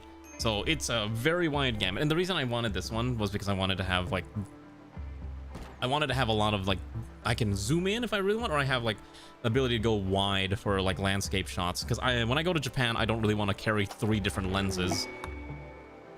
I'd rather just have one and be done. So yeah, that's what I spend my money on. I bought a lens. I'm very happy. I'm excited to start using it. All right, we're gonna get rid of this growing zone because I wanted to finally be done with that now that we got the giant corn crop, and we can finally start. Oh, we have so much food. I think we might have to start smoking the veggies, or we're just gonna keep turning into hardtack. But Ray is working as fast as she can, but she can't make any more hardtack. Oh my goodness, there's so much hardtack that needs to be made, and we have so much food that needs to be stored. I wanted to turn this room into a dining hall, but there's just so much stuff. I might actually need to turn this into either the kitchen or the pantry. All right, I think this is gonna be the giant storage room. All right, we're gonna start moving all this, start moving all of our cloth over there. It's gonna take a while to move it in there. Oh, Ray collapsed from exhaustion. I forgot that she was just working 24/7. All right, she should probably go to sleep. Who else is a colony cook? Congratulations to Comrade Ranu, who's being voluntold to go cook until you pass out. I hope you succeed, comrade, because the colony being able to eat rests on your shoulders. Also, what happened to my... Oh my goodness, so fun fact, did you know I built these showers and I never hooked it up with pipelines, or pipes? Yeah, that might be a bit of a problem. I don't know how I managed to not actually hook that up with pipes. I thought I did. Let's fix that real quick. There we go. Now the showers will have water once we kind of get the pipes running all the way there. Why? Because we have so much potatoes and corn that's going to spoil unless I can do something with them. And right now, you're probably the only person who can quickly do that type of work. Because I have to haul these in, but I don't really have a way to store them in. Hello, Toru. How are you doing? So yeah. Anyway, so to answer your question, Infinite, about the whether or not tabletop, whatever it's called, is a good game, I think it's fun. My biggest issue is that the fights finish way too quickly. I get it's a roguelike and it's supposed to be a quick, you know, Total War roguelike experience. But it would be nice if the combat lasted just a little bit longer, like maybe 25% longer, make the melee brawls a little bit more exciting, and maybe at some point in the future it'll be like that. It's very much modeled after Total War because there's like 8 different factions with their own unique roster. You basically have the Empire, like you basically, if you were to make it analogous, hold on.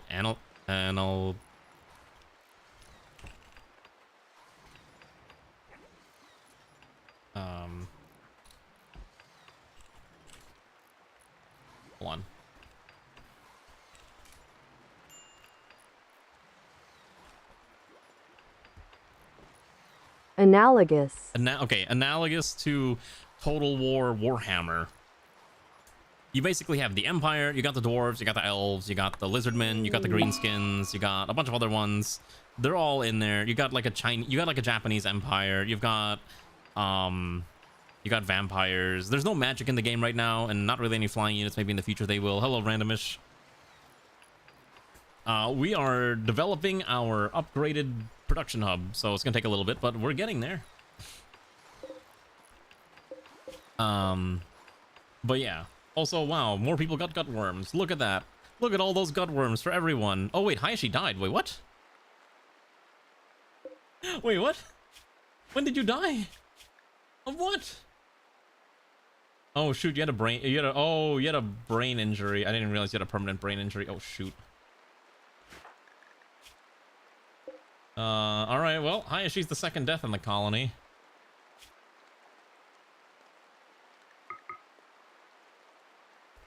Let's get that combat suit off of you and take your gun back. Alright, let's get you buried here. 2, 3, 4. Okay, cool. I did space this out correctly. Alright, we'll get you buried. Don't worry. How are you doing, Flaming? Yes, we're talking about Tabletop Tavern. No, we're talking about Tabletop Tavern, which is a roguelike Total War experience that just kind of came out. It's very new. It's very early access, but I thought it was a very fun experience for when I played. I mean, it costs a decent chunk of change. It's like $15 right now because it's on release sale, but if you're fine spending that much, I mean, hey, you can get your Total War experience and get the roguelike hit because, you know, nowadays everything is a roguelike game. Didn't you know that? Everyone and their mother wants to make a roguelike game because it's just addictive. I love the roguelike genre, I'm not gonna lie, but everything's a roguelike. Everyone and their mother wants to make a roguelike game, and it's kind of crazy. Like, I remember, like, you know, Balatro came out, and it's just like, oh my gosh, a poker roguelike? And now we're at, like, okay, Total War is a roguelike. We have city builder roguelikes. I'm not even joking. I have played a city builder. There's a city builder deck builder roguelike that I was playing on my Steam Deck the other day. They exist. It's kind of crazy how popular this genre is. But also, not everything needs to be a roguelike. I know there's a Fire Emblem roguelike ROM hack as well. I played a few of them, and I've been meaning to download more of them to give a shot. We gotta get buried here. Where's my best builder? I think Ray's one of my best builders, right? No. Yes. I need Ray to keep cooking. There we go. Against the Storm. No, not Against the Storm. It was like a... Against the Storm's not really a deck builder. That's kind of my thing. I haven't actually played Against the Storm in a while. I know there's a bunch of new DLC that came out for it, but I just haven't bothered playing any... I actually don't own any of the DLC. Like, there's the Night Watchers, Keepers of Stone. I don't own any of this. Yeah. I will say it is kind of interesting. I do get some keys for games randomly in my email, but at the same time, I'm starting to get a little more wary of some of these companies that are sending me stuff. I don't redeem half of them. I'm gonna say real quick, because a lot of them are just like, I don't know if this is actually a virus game or not, or it's something I really want to stream, but I do appreciate that they're sending me stuff. But a lot of them are just like, I don't really know if I want to. Like, for example, one of the genres that people keep sending me stuff is like incremental games, like idling incremental games, which I love playing those games, but those would probably be some of the most boring things to watch on stream, unless it's just like a background thing for me to yap for like 4 hours too. And that's kind of why I look at a lot of these and I'm just like, I don't really know if I want, like, it has to be a company, a publisher that I can trust, right? That's kind of how I feel about some of these. Like, if it's a company that I can trust, then sure. If I have never heard of it, then I kind of feel bad. I know there's like a whole thing right now too where it's just like people are complaining about, oh, my game didn't get any traction on social media and then it just died. And then you realize these people don't know how to do social media, and that's a, you know, it's a huge problem too in the gaming industry. Like, these people just like, they want their game to succeed, and I want their games to succeed, but you know, you gotta get that traction on social media. For example, I think specifically it was a game that looked a lot like Breath of the Wild, but Chinese in terms of aesthetic. And they were saying like, oh, I spent like 2 years of my life making this game. And it's just like, but where was the social media? Where was the promotion? You can't just release a game into the wild and expect people to play it. You gotta like really try to, you know, sell your game to people. I think that's what, you know, not every game developer is a social media person. And as much as we joke about social media does actually matter a lot when it comes to video games and stuff like that. There's too much competition and there's not enough money to go around. I can't be buying every video game that comes out, you know, I can't afford it. I would go broke. How much would it cost to buy both of these? How much can I sell? Oh wait, I can sell a lot of the cloth. Please buy my cloths. They will not buy my cloths. That's annoying. I sell here.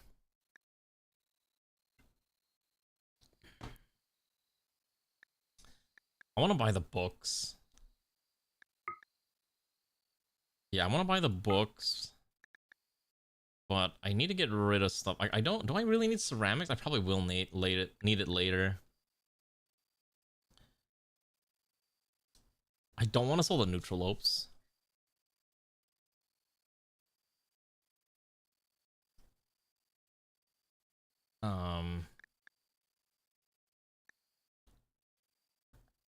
What do I even get rid of to try to make this money? I could sell the tea. I have a bionic arm that... Do I need a bionic arm?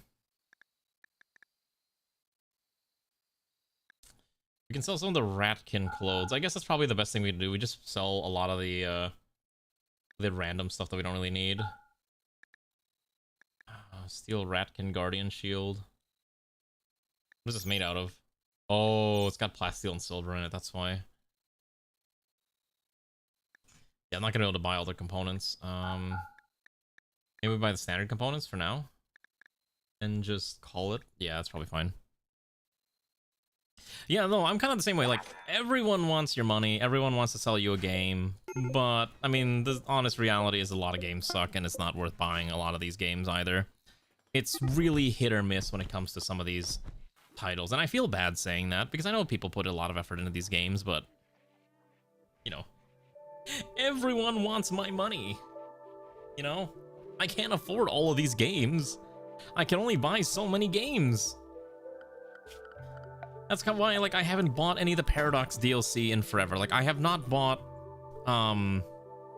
like, I didn't buy any of the new Hoi 4 DLC. I didn't buy the new Victoria 3 DLC. I might buy the CK3 DLC when it comes out, because I'm actually interested. I've been actually playing a lot of CK3. And then, like, Stellaris, I haven't touched in, like, 2 years, even though when I have, like, hundreds of hours in Stellaris. I have not touched it in, like, 2 years nowadays, because it's just, like...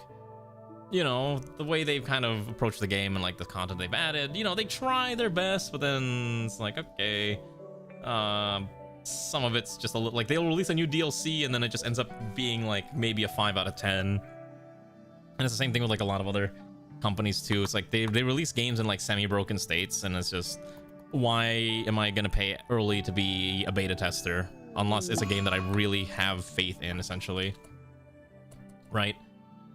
That's kind of how I feel with a lot of these things. That's kind of why I've been going back to just playing ROM hacks and, you know, stuff like that, where it's just, at least I know the experience that I'm going to get is generally going to be in line with what I anticipate. Does that make sense? Or, like, I play games that I have played previously because I know it's going to be a specific experience that I'm going to get, that I'm expecting to get, and it's going to be exactly what I'm expecting, right? That's how I feel about some of this stuff. Like, there should be no reason why a company that makes $1 billion can releases a game in such a bad state that it basically becomes a running joke, right? Like, it's basically a running joke that a game's going to come out, it's going to be broken, and you might as well just wait like a couple months or a couple weeks before you actually play the game, and then it's no longer being beta tested by you. You're basically playing the beta test. Now, it can be fine in some situations if it's a game you really believe in anyways. And that should be okay. Like, you should not be... Don't take my word as final gospel. If you like the game, just play it. Like, I bought Tabletop Tavern because I think it's got a lot of potential for a roguelike Total War experience, but I'm also aware of the shortcomings of the genre and all the issues that'll come with it. Also, we need to put some more lights in here. I don't know why we don't have any lights in this room. Because I think crafting is faster when you have lights, so let's add some lights. There we go. Just a few lights to kind of get us started. I'm going to try to space at least one tile between each of the production buildings, mostly because I think it looks nice. I'll start adding the ratkin stuff. Oh, actually, we can put the ratkin stuff here. Let's see. So we need an electric tailor bench. And a electric smithy. That should be fine. And then we got to start adding the rest of the other stuff. There's an electric oven here. I don't know what we're going to bake, but we can try to bake some fine goods as well. Hello, Tura. Welcome to this Twitch side as well. Gotta move all this stuff here. So much trash in this area that I gotta haul around. Because or at least you don't want to buy a game that started Gothic remake came out and played the original, but you don't want to buy download remake just afraid you're not ready yet. Yeah, I mean, like, that's exactly what I'm saying. Like, a lot of times it's just not, it's not cooked in the oven enough. I mean, I'm not gonna lie, I am one of those people that will buy a game day one if it's something I really, really like and I have enough faith in it. Like, Forza was a really good day one purchase, and I'm really glad I got into that. And then Battlefield 6, I played the beta and I already knew that I was sold on the game. But then some other ones I will have bought, I'll play once and I'll just never play it ever again. And I'm like, wow, I kind of just threw away like $30 and I wish I kind of had that money back. So right now, again, like I said, I'm a little more careful about what I buy unless I really know what I'm getting into. And even if I don't play the game anymore, at least I can say that, oh, I had fun playing it back in the day, and at least I'm just done. Kind of like how I feel with TF2, Gary's Mod, you know, that entire genre of source shenanigans games. Yeah, we have years of backlogs. Like, you know what my backlog is? I need to finish Final Fantasy VII Rebirth. I need to finish Final Fantasy XIV's current MSQ. Like, and I'm still actively paying for a subscription to that game. Like, there's so many other things that I could just play instead rather than buying new games every 5 seconds. Meanwhile, here I am playing Rimworld on stream. I will never... I don't think I'm ever gonna stream 14 again. I don't think I'm ever gonna stream 14, probably. But unless there's like a really strong demand to see me play it for some reason, which is very unlikely. Still playing Gregorious Technology. Well, that's your fault for playing Greg Tech. You didn't have to play Greg Tech. You could have chosen to play literally anything else, but you chose to suffer because you thought it would be fun and you thought it would give you great joy. Heavy purchase I need. Let's get that technology. That should be fine. Hello there, bad guy for a world. I don't know why that command's not working, but I don't know. That's a good question. What are you trying to look for specifically? Like, what stat are you looking for? Is our hospital... Oh, wait, we still haven't buried Hayashi. Can we bury Hayashi now? Assign columns. Hayashi. Thank you for the follow, Turo, on this side, too. Let's get Hayashi buried. All right, let's have... I guess Alana can bury. Well, let's strip the stuff off of Hayashi, the stuff we can keep, and then we'll bury. Apparently, the combat suit is perfectly fine to keep. Oh, max karma? It's like 200%. Yeah, karma's 200%. Subs get 2x. So... yeah, something like that. Actually, what, like, for example, what's my bow? Yeah, so I think like plus 125 is kind of like your maximum gain.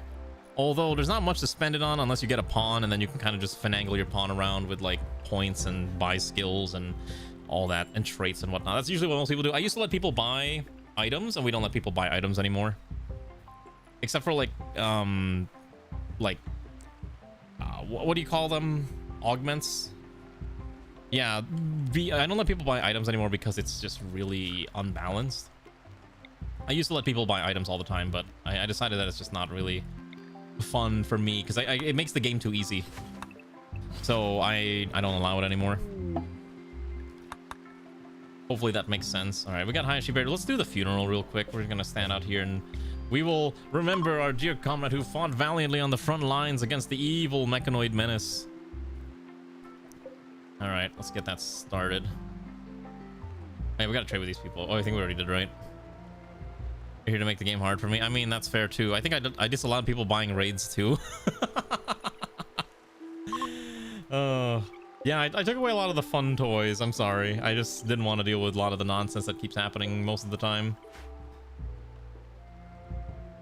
We are playing with Ratkin, in case you're curious. We got a lot of the Ratkin shenanigans going on. Although, again, everyone's kind of stuck with mechanite diseases and whatnot. Oh, look, that was a good burial. I think I stopped letting people buy diseases too. Because a lot of it is just getting a little silly.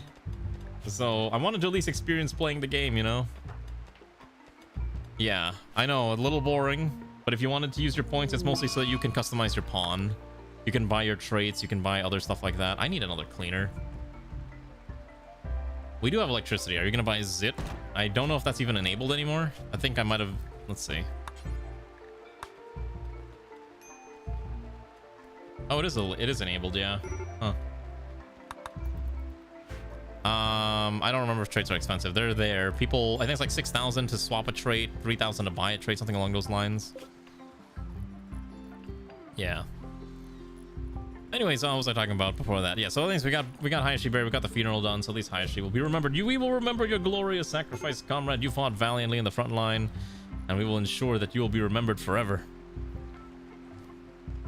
Okay, hopefully all these like gut anything will go away soon, because this is really annoying to deal with.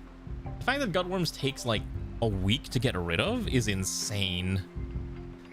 Bubble Twitch is paying. Hi, Garm. Are you watching on the vertical stream or the horizontally stream? Whichever one it is, hopefully it's not too bad. I'm gonna have Xanth finish this up. I want this Ratkin Smithy and stuff built out. Who's our builders? Oh, Avriel joined us last time. I'm gonna make Avriel focus primarily on building. Yeah, I think that'll be fine. One day there won't be anything left to build, but for the time being, since there's so much stuff that needs to be built. Actually, you know what I'm gonna do? I'm gonna forcibly add recreation time. I don't actually know what happens in recreation time. I should probably look it up specifically what pawns do during recreation, but I think it'd be good to at least give them some relaxed time. I disabled Man in Blacks because I didn't want people buying Man in Blacks to join the colony that way. Because I just allowed people buying pawns, so this is the easiest way to prevent people from buying in. Listen, I've learned the tricks. I've been doing this for a while. I know all the silly things people try to do to get into the game. I've seen it. Oh my gosh, all the meat's rotting. Oh, that's a lot of corpses that are rotting too. Might need to just make more food storage in here for the time being, because I don't have a way to do this. That meat rotted way faster than I thought, because I didn't be able to make stews. Oh, we're out of meals. Uh-oh. That's a little awkward. Where is Comrade Ray? Ray's still having a mental breakdown. She's psychotically wandering. Who else is our cook? Comrade Ranu, congratulate. Oh, you're sleepy. Comrade Ranu, you need to eat. Consume hardtack.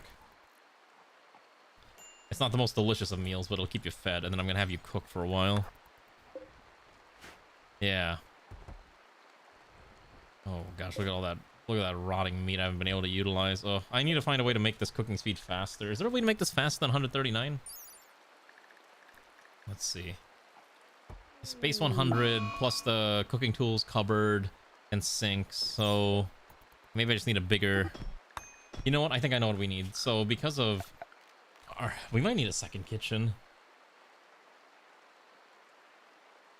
Unironically, I might need a second stove. Yeah. If we have a second stove, we can cook twice as much food, twice as fast, right? Let's move this over here.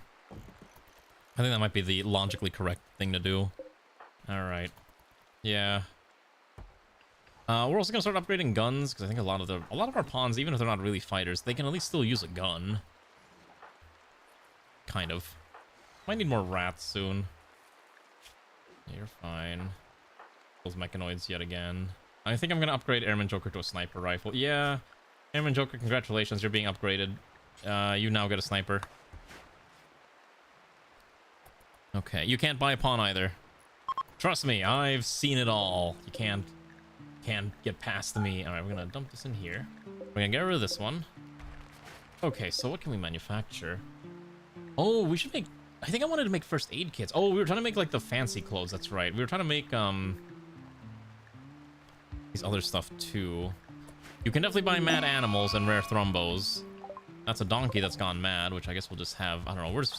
Where's Sir Riston? All right, Sir Riston, it's time for you to go bash this thing's head in. All right, and then I'm gonna have... All right, just it's over there. Just go knock it out. That's fine. Oh, there's a mad swan. Oh shoot, it's in here. I don't know. Just fight this, I guess. I guess we're just gonna punch the bird. All right. Well, that went pretty well. You want to execute this one? No, finish this off. It's already gone mad. I think Riston already killed the other one. Perfect. But anyways, Garm, hopefully you're doing all right. Hopefully you're doing well. I know Whiskey streamed today, so I saw that and I was like, glad she's at least able to do that now. All right, let's have you quickly move this over there. I might need to actually make this a proper doorway Oh gosh, I hate doing that so much, but I have no choice. I move this other one there, and we gotta haul all this corn. Yeah, we're gonna link all these together. So we're gonna copy, and then hopefully we can use that to store again all this food. We have so much food we need to haul around and all that stuff, except I don't have enough wood anymore. Also, there's not enough electricity there because I guess I forgot to run power lines. God, I think I forgot to run power lines. No, I think I just don't have enough power. We don't have enough wood. You are just trying to buy every negative event, huh? You really want to see the colony suffer, I see. Why? What has the colony done to you that we deserve such pain and suffering? Also, I need to generate more power.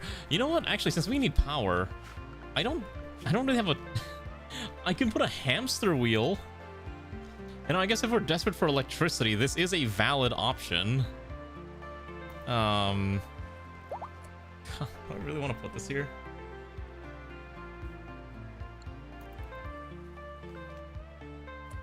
We could embrace solar, or I could just put a wind turbines.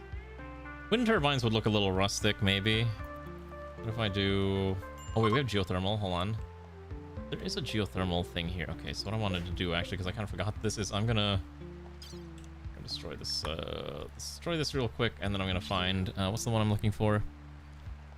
Place. Spawn.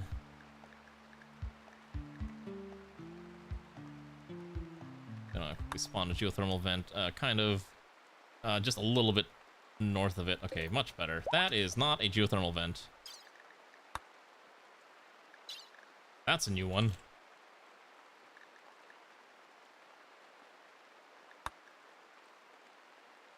Why is it only spawning sulfur spouts?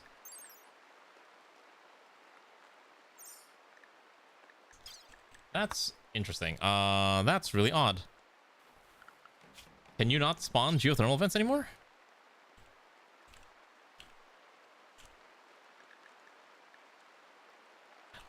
Oh, it is called Steam Geyser. Thank you. You're right. It is called Steam Geyser. Okay, I just wanted to move it slightly north so I can actually put this thing there. All right, and then that'll at least run us power for a while, and I don't have to worry about this flat 1300 power. That's consistent, and that will keep us going for quite some time, hopefully. I don't know what I'm gonna do with this Thrumbo. I don't really want to keep it. It's kind of there.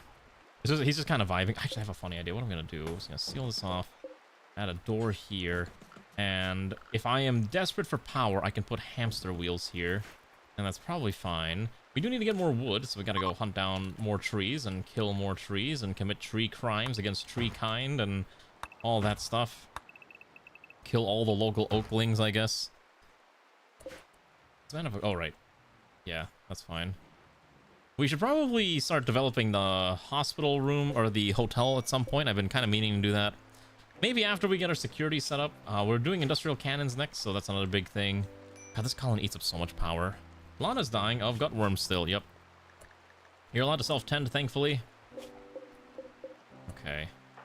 God, it's gonna take like... It takes at least 5 cycles to get rid of it. It's so insanely long.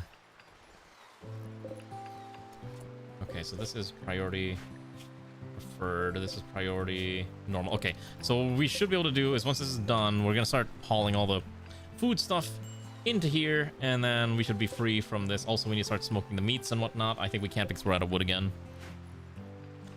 Okay, so we're gonna also we're gonna copy these, dump them here. Okay, so I need to get the bullets for Risten's new gun lance, but I don't have the bullets yet. Because I need to build a loading bench. But I can't build a loading bench because I have not learned how to make bullets because I need to research it. So a loading bench is under gunsmithing, which we have skipped the ancient art of making firearms. So I guess we'll make that next. Don't worry, by the end of stream, Risten will have a fully functioning gun lance, and then if anyone else wants a gun lance, we might do that as well. I'm trying to think if anyone else in this colony should be upgraded to a knight. Let's see. Marksman might be qualified to be a knight. Should we make Marksman a knight, another melee warrior in our grand colony of warriors? I think Avril I'd also like to upgrade to a sniper rifle at some point too. The ancient art of firing arms, exactly. Auxiliary sniper rifle. Yeah, we might upgrade that as well. Really, our biggest threat is mechanoids. I think we can handle most other threats like flesh bags, but mechanoids, oh, they're nasty. Can we tame this? I guess we'll see if we can tame the Thrumbo. I doubt we'll be able to succeed, but it would be kind of funny if we did. So we will try, and we'll see how that goes. That's going to be my plan. Also, I'm going to have Airman Joker work on this thing real quick. Get this settled in. All right, I'm going to use the restroom real quick, so I'm going to let the game run. Let's go zoom out to here. Yeah, it should be a good zoom out here. And I'll be right back.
Listen, someone's always dying in the colony. Have you ever known a Rimworld colony featuring me to not have someone exploding it all the time? Listen, someone's always dying. Also, as soon as I mentioned hamster wheels, Ray sends me a video of her hamster on a hamster wheel. Oh my god, what are we being attacked by? A Wolverine is hunting Airman Joker. I mean, it's going to try to hunt you down. I don't think it's really going to succeed. Oh, it ran away. So... yeah, Ray sent me a video of the hamster doing hamster things. It's really cute. I don't know if Ray wants me to share it, but it is really... it's really fast. It's trying so hard. We'll see. I don't hold on. Okay, wait, no. Hold on, I'm gonna share this picture because this picture is really funny. Hold on, I will share this one image, which I'm sure she'll be fine.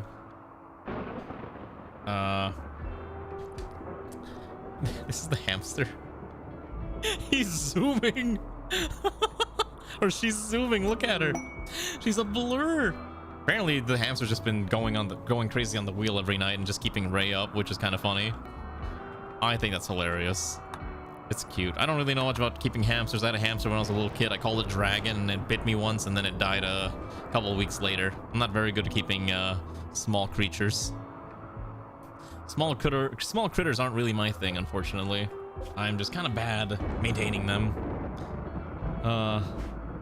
It is very new. Oh my gosh, we have so much rice. We're gonna have so much food for the winter season, which is good because we're gonna need it. I'm gonna get all that food brought in here soon. We gotta move all this over too, so we can finally be done with this nonsense.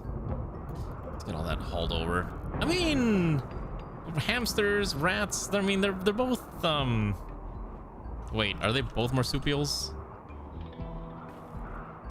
Are hamsters and rats related?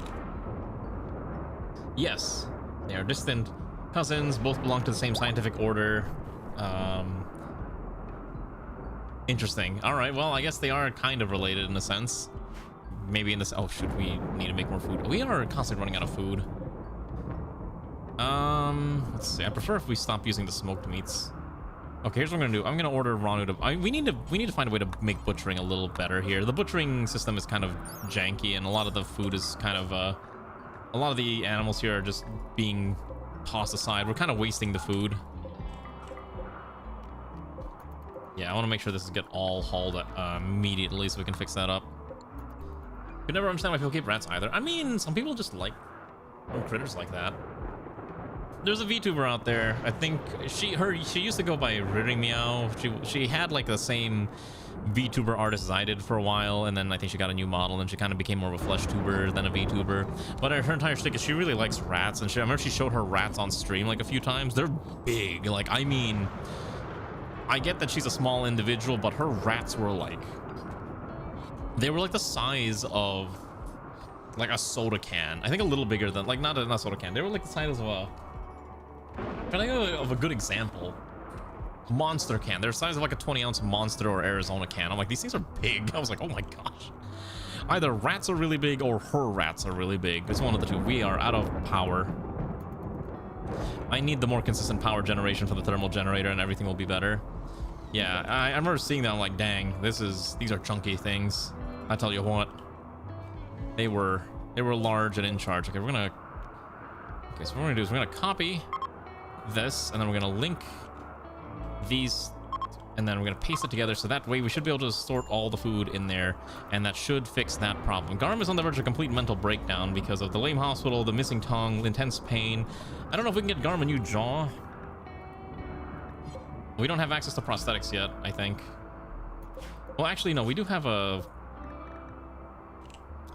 I want to make a hydraulic jaw for Garm. That's probably as good as we're gonna get for a while. I'm sorry, Garm. It's the only thing we can do. We can just give you a hydraulic jaw. Okay. What can we make here? We can make a tiny pencil, double-bladed sword, the guardian shield, the ratkin bible. Okay, most of these we don't really need. Cargo pods full of sealskin uniforms and plastic fiber kid pants. All right, that's fine. We're also gonna hunt down these muffalo. Muffalo or food, might as well. Right. But yeah, yeah, I'm not really good at keeping small animals. I think I'm much more of a dog and or a cat person. I like, maybe not, I don't think I'd really keep birds. I have some friends who keep birds, and I'm just like, those are kind of cool, but I think it's just not for me. I really think I prefer to maintain other critters. I think we're gonna stop growing potatoes here. I think this potato crop field, this tea field is done for the season.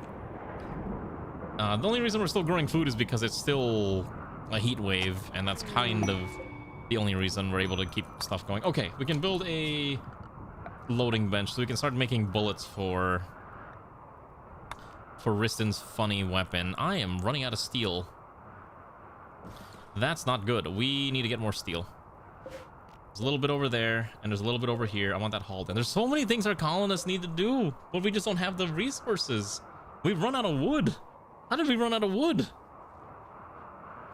That's the craziest part about all this. Oh my goodness. We need more. Oh, there's the Wolverine. It's hunting Avriel. Where's Avriel? Thankfully, Avriel's got a crossbow that can fight this off, so I guess we'll just have you fight this off. Shield and crossbow's a pretty good combination. Yeah, the Wolverine ain't gonna do much. So we're out of food. We're out of a lot of stuff. Ranu, I need you to just you rest. Where is Ray? It's time for Ray to cook copious amounts of food. It's the only way we're gonna survive until we can get this stupid electrical system up and running. Oh, Garm's having a tantrum again. Oh boy. I'm just gonna keep an eye on Garm, make sure he doesn't destroy anything. I know your pawn's having a mental break. It's okay. Your pawn has had a rough time of it as of late. You're off for now. All right, have a good rest, Garm. Hopefully you feel better on the morrow. Why are we throwing things at me? Did you send something on Discord?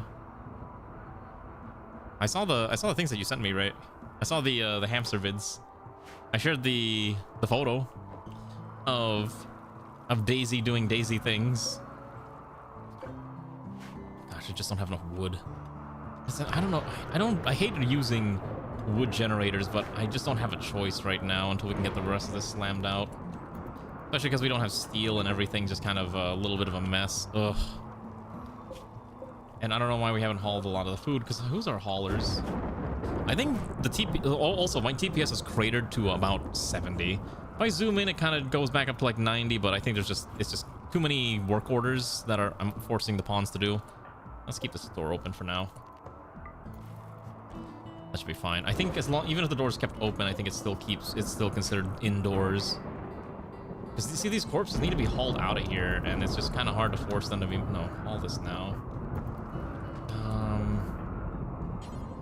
Haul the dead critters. I need these moved out of here now before they stink up the kitchen permanently.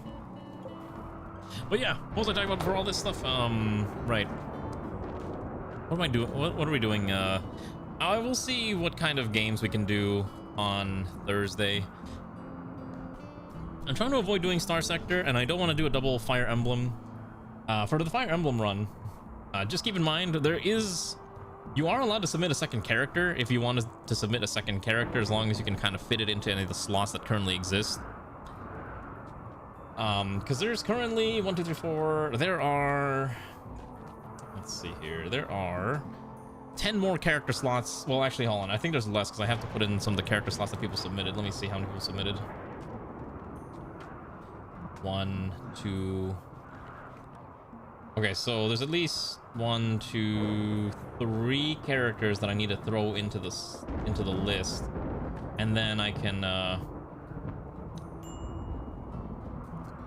what's it called? And then that should be fine.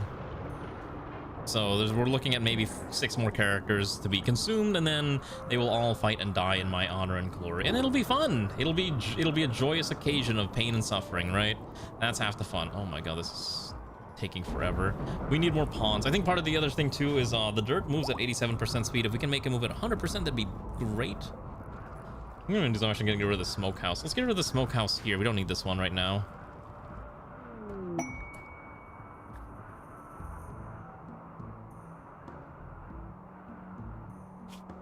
Ray is issued a royal decree. She demands a monument, 9 by 13 in size. If I don't maintain this, if I don't fulfill in 15 days, Ray will start to become unhappy and her anger will increase until the decree is satisfied. Oh, okay. How do I make a monument? I don't think I've made a monument. Is it, you just build a building of that size, right? I think that's all it is, right? I think you just build a building, so I could probably just make a 9 by 13 slate building down here and it'll be fine. What is the size that she demanded? 9 by 13. Okay.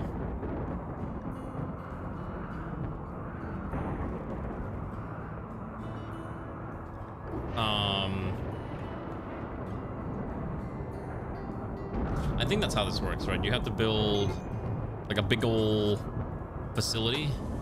So if I do, let's say I build it here, 9. I mean, 9 by 13 is, yes, not too bad. This will be Ray's monument. We'll call it that, and then we'll slap it together and we'll see how this pans out. Okay. Son still needs medical treatment. We're still starving. We have a lot of food. No one's eating. Ray hasn't eaten in a while. Let's have Ray eat her stew.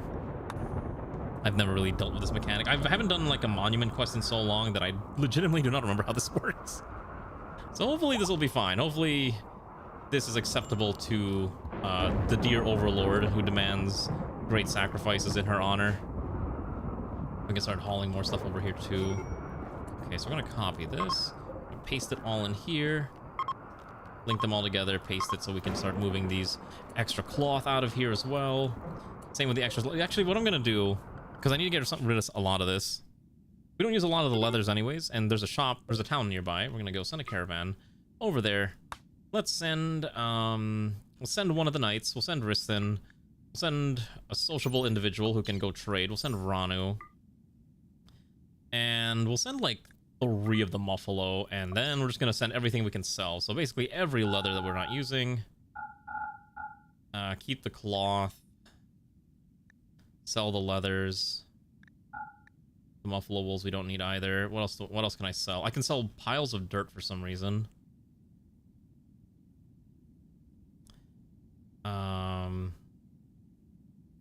Yeah, that should be good. I don't think we need anything else. Yeah, send that instantly. All right, let's see how long. It should only take them half a day, and they'll come back, and we can trade back and, you know, just try to find everything we need. Isn't it great, the joy of mercantilism and acquiring things like that? I'll do a leadership speech too. Yeah, we'll do the leadership speech real quick so we can try to keep everyone calm, but there's a lot of problems right now. It's really hot in the colony. That heat wave is actually starting to become an issue because bad guy decided to basically spawn every negative event that he possibly could, and now we're dealing with the consequences of his actions, which is also not fun. Oh boy, major break. So hopefully we can try to calm everyone with this wonderful little event here, but we need to figure out. I think what I'm gonna do is we're gonna try to expand. We're gonna start putting freezers. Oh my god. Speech quality was 99%, but it still was negative. I hate this so much. I hate the fact that you can still RNG into a bad speech. That sucks. It happens far. Oh, let's do this other ritual real fast. I hate it when it happens. It happens far too often. The other thing too is I need to build a pathway that leads from here to here. You know, like a nice little exterior path. And then this entire inside needs to be set up as well. So many things to do. So little colonists to do them all. What do you mean there's a fire? Oh my god, that is a fire. Oh, because it's a dry thunderstorm too. You bought a heat wave, a dry thunderstorm. What else did you buy? I'm reading this real quick. I didn't pay attention. Mad animals are fine. Don't care about the alpha beavers. Yeah, it's a dry thunderstorm. Oh my god, it's a bad. Why is it 2 back-to-back bad events? What the fuck? What the hell, man? Ugh. And now we have another one who's having another person having a tantrum because he didn't get what he wanted. Oh my lord, it just never ends. Everyone in this colony is on the verge of complete mental. Do we have any psychic? I don't have any soothers, right? I think I used the soother already. Ugh. Really wish I had a psychic soother right now. Because it's just, all the pawns are just perpetually sad and annoyed and mad. And like, it's just mental break after mental break after mental break. And I can't stop it. It's like, it's cascading. Yeah, the mental breaks are starting to cascade. Oh my goodness. Oh, we're out of food again because we don't have anyone cooking. So I need to have Ray cook more food. Yeah. Oh my goodness. I gotta find a way to stop this mental break from happening. I think we're out of tea as well. I think we were using tea to kind of mitigate the mental breaking, but I haven't had a chance to consume the tea leaves, and that's also becoming an issue. Oh my goodness, make the pain stop. All right, is he still gonna keep smashing things? Yes, he is. Great. I think I'm running out of wood again. Where are you going? More stew. Why are you going the... I don't understand the pawn's pathing. They like going the most roundabout ways possible. We'll keep this door open, keep this one open, and that should be fine. Yeah, I'm really thinking we're gonna need to turn this into the kitchen, and this is no longer gonna be a mass storage room. This cannot be a storage room anymore.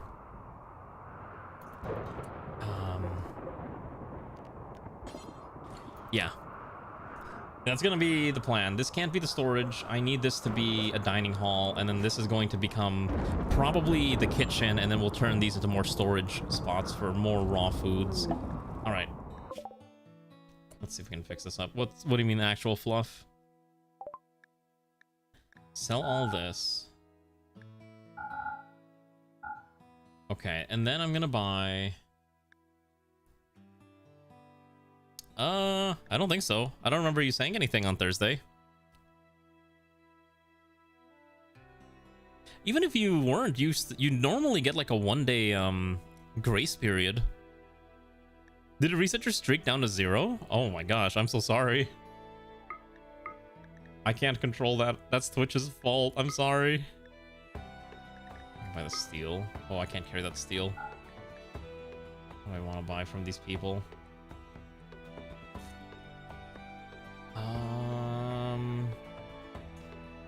Understanding drug synthesis, berries. I don't think I need that stuff. Could buy the beer to minimize some of the pain. So we'll buy the beer. Buy the gold. Actually, I need the silver. I'm gonna keep the silver. Alright, that should be fine purchase. Sell all of our leathers, get a bunch of components. Could get some steel, but I don't really want to buy steel. I think this is acceptable. Yeah, that's fine. Circadian refresher. Let someone sleep less. Our rest rate increases. We could buy wood. Let's see, maybe 200 wood is fine. Yeah, that's fine. Okay, we'll take that and then we'll head back.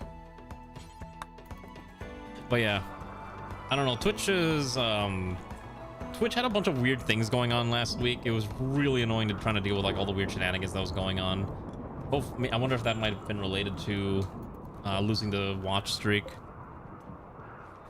Oh, it's okay. I'll know in my heart that you were here for 100+ streams in a row. Just like Infidave also is apparently like 100+. There's a lot of people that are getting to like 100+, which is crazy. I appreciate everyone who's managed to be so dedicated that they've been here for 100+ streams. You get a cool color on Discord now if you don't have any other color assigned to you. Oh, and is there any purpose to it? No, but it's cool. It's fun. Oh, hey, we got... Oh, hey, Lynx is back. This is... Lana's mother has come to visit once again. We could try to recruit her, but she's 63 and may not necessarily be worth recruiting at this point in time. Okay, we gotta kill more animals. Let's kill this. I feel like I should just kill the boomalopes at this point. I wish if I just butchered a boomalope, it's not gonna explode, but the boom rat, there's too many boom rats and they're causing problems, I think. Kill the bluebirds as well. I don't know whatever happened to that Thrumbo, but I don't think we ever tamed it, unfortunately. Yeah, we never tamed the Thrumbo. It just kind of left. Oh my goodness.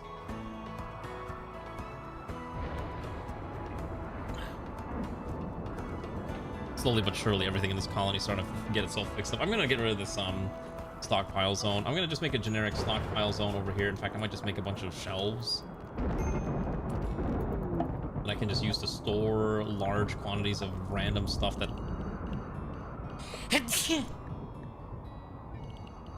doesn't have a place to go. So I think that's probably the best solution, I think. So we're not like scrambling to figure out where all this stuff is. Thank you. All right. All right, where's Risten's gun lance? Okay, so here's the problem. I don't know if Risten's here, but Risten cannot equip the gun lance if Risten has the shield. So it's either the shield or the mace, but it can't be both.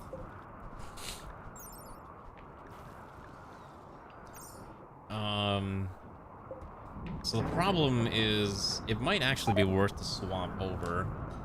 The gun lance would require us to have access to what is the ammunition? Ratkin Dragon Strike ammunition. All right.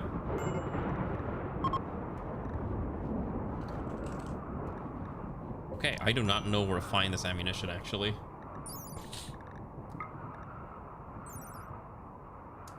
It's made at a smithy. Dragon Strike ammunition. Oh, here we go. So you would need chem fuel or you need promethium.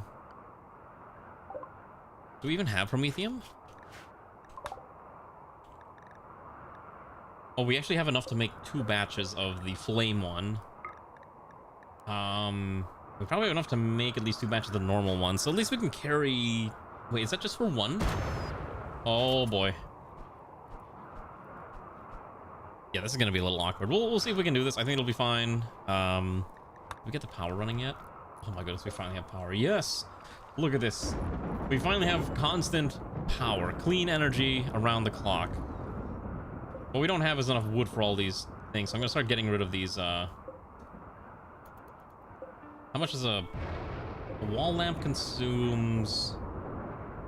30 watts of power. Oh my god, that's actually kind of a lot. Okay, let's start replacing the torches. We're gonna start replacing the torches with proper lighting. I think it's about high time we did something like this. Less fuel needed to maintain a standard of living. So we're gonna start replacing all of this with proper lighting technology. And we're gonna have to start adding heaters at some point too, so we'll probably start figuring out how we're gonna do that. Okay, what are you carrying? Okay, we want to drop all that there, yeah? We can take all that back with us.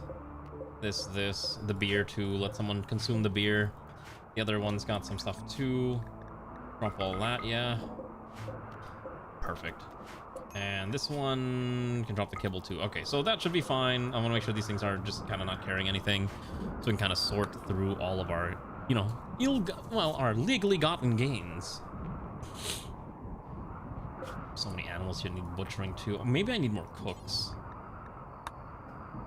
I may need more cooks actually, because I think the fact that only Ray and Ranu are cooking is kind of a problem, isn't it?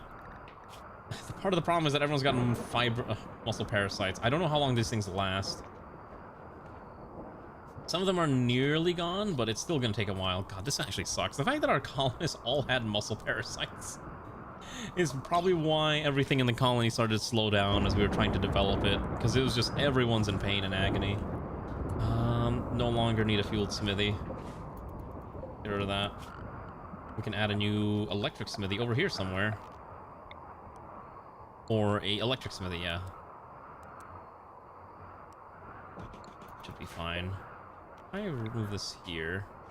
Now let's do that. Oh my goodness. Well, there was something else I was going to talk about, but it's like slipped my mind. It wasn't going to be VTuber drama, I swear. There was some other VTuber drama that was showing up on Twitter earlier, and I'm not going to talk about it because I talked about it on Discord. There's always something stupid going on. I had a topic in mind, but I couldn't remember what it was, and now I'm blanking off. Oh, it was something about it was off-kai, right? I did not realize how many of my friends that I know are going to off-kai. This thing has been going on since I started becoming a VTuber, since I became a VTuber, and now like almost everyone is. A lot of VTubers I know who just have that capability are now just, all of them are going off-kai for some reason. Kind of crazy. I feel kind of sad that I'm not able to partake in joining them, but at the same time, it's just like, ugh. No, it's not drama. It's not drama. It's just talking about like off-kai stuff. It was actually pretty interesting because, do you know that other VTuber company, Face Connect? They have their own con now. Yeah, there's a Face Con that I did not realize was really going on until I saw people talking about it. And some of the Face Connect VTubers were like, oh yeah, welcome to Face Con. I'm like, that's kind of sick, actually. Because considering how Face Connect for a long time was kind of like the underdog of VTuber corporations. What about SawCon? Ah, yes, the great and fabled SawCon. Yeah. Have you ever been to SawCon? They really enjoy talking about saws. They're really into like woodworking and other products of that type at SawCon. It's kind of crazy. I really appreciate their dedication to the craft.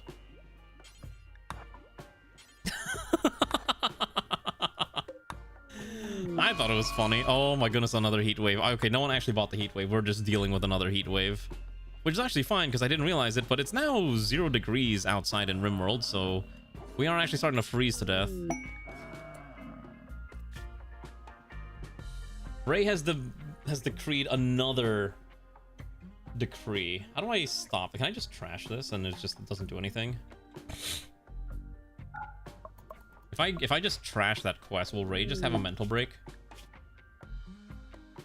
She's having a mental break because she's hungry, she's tired, she's got like a bajillion different problems going on. I'm actually kind of curious what happens if I get rid of it. I thought about getting into woodworking. I feel like it'd be kind of nice to try getting into woodworking, but also woodworking is difficult, and also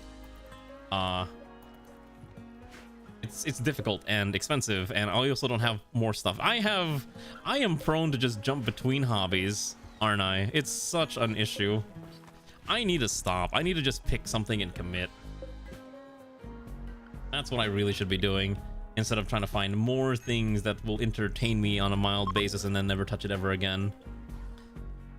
So many people dedicate themselves to a single craft and they become masters at it, and then there's me who jumps between crafts every 5 seconds like it's a hot new hobby. At least for the time being, I have stuck with photography for at least the 3 months that I've had the camera. So that's pretty nice. Ooh, the pemmican's rotting. Oh, wait, the pemmican's rotting? Ooh, we weren't able to eat the pemmican fast enough. Okay, that's a bit of a problem. Alright, let's have Ray eat a meal before she has a complete mental breakdown. I mean, to be fair, like, I really do enjoy photography. I think it's a lot of fun. Am I good at it? I don't know. I think part of the problem with photography as a whole is that people are, especially like nowadays, like, oh, why take the photo when you can just use AI to do that? I'm like, I don't want to use AI. Not everything has to be AI. Everything should, we're trying to capture the real and the now and the here, not the what this program is hallucinating what you want to see. There we go. All right, now that, what are we researching? Oh, we're not researching a thing. Okay, let's see, what do we want to research next? We could research soup cooking, or we could do heated sun lamps so we can actually start growing crops in the middle of the winter. I think that might be more prudent. Okay, we gotta do this monument for Ray that she wanted, so... Oh! There's a predefined design for this. I did not realize... Okay, well, that sucks. Did not realize how that works. Okay, so I built this for nothing. Okay, great. I did not know that. Alright, deconstruct this whole thing, please. I had never built the monument in a while, so I was like, oh, that's how that works. Okay, great. Let's see. We need to figure out how to store all the other stuff too. Why don't we just do this? I'm gonna just take all these. We're gonna link them together.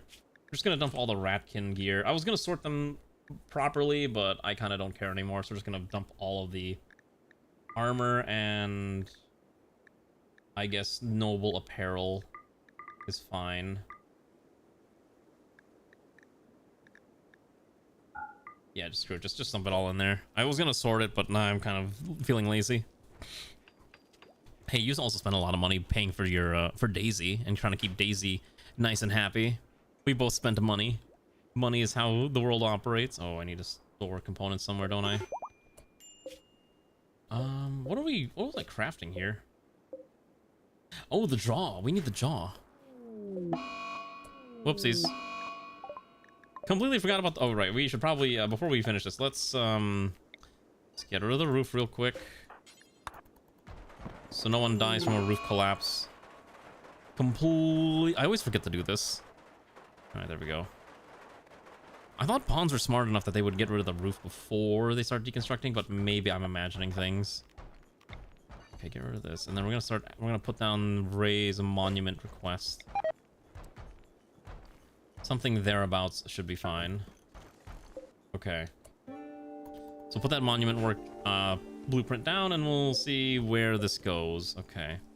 So we're gonna also start adding more storage here. So I need one for plasteel. And then I'm gonna need one for... probably gold. Yeah. We're gonna need that. Basically, you know, just trying to keep everything nice and neat. And it should be fine. Yeah, raise on the verge of mental breakdown. As long as someone's cooking. Oh my goodness, this is what I was afraid of. The stove has run out of fuel. Because I don't have any wood. Because all of our wood went where? Somewhere where it's not supposed to be. And I need someone to refuel this ASAP so we can actually get cooking again. Oh, it never ends. Every time I turn around, there's just more need to consume more and more resources. We have to keep refueling this thing.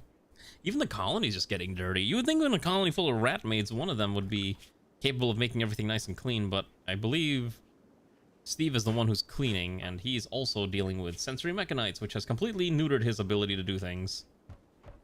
Or not. But the rats are... I mean, I guess that's true, rats are filthy, but you would think the maid uniform would give them the power to clean more, right? Isn't that how that works? Actually, wait, I think it actually does do that. Let me check. Let me actually double check that. Oh, it actually just gives you plus cooking and plant work speed. Okay, so maybe not as much as I thought it would. Yeah. It's not as much as I thought it would actually provide. Which is a bit of a shame. Alright, give me 1 second. I need to check something real quick. I'm gonna look up. I'm blanking out. Okay. 1 moment.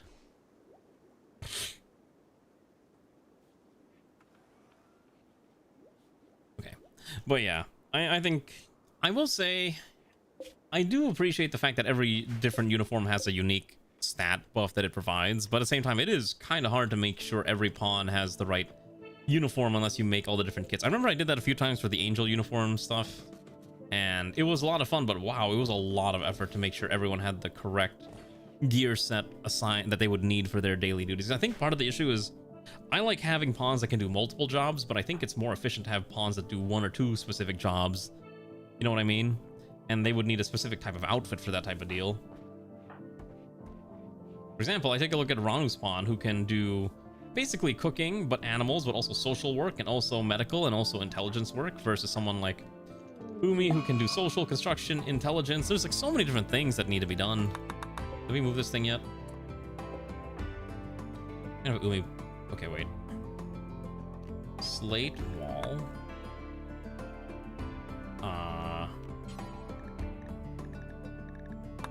Oh, okay, wait. Okay, I can just do it this way. And then paved tiles. Sarcophagus will make them out of slate. Doors will make them out of slate.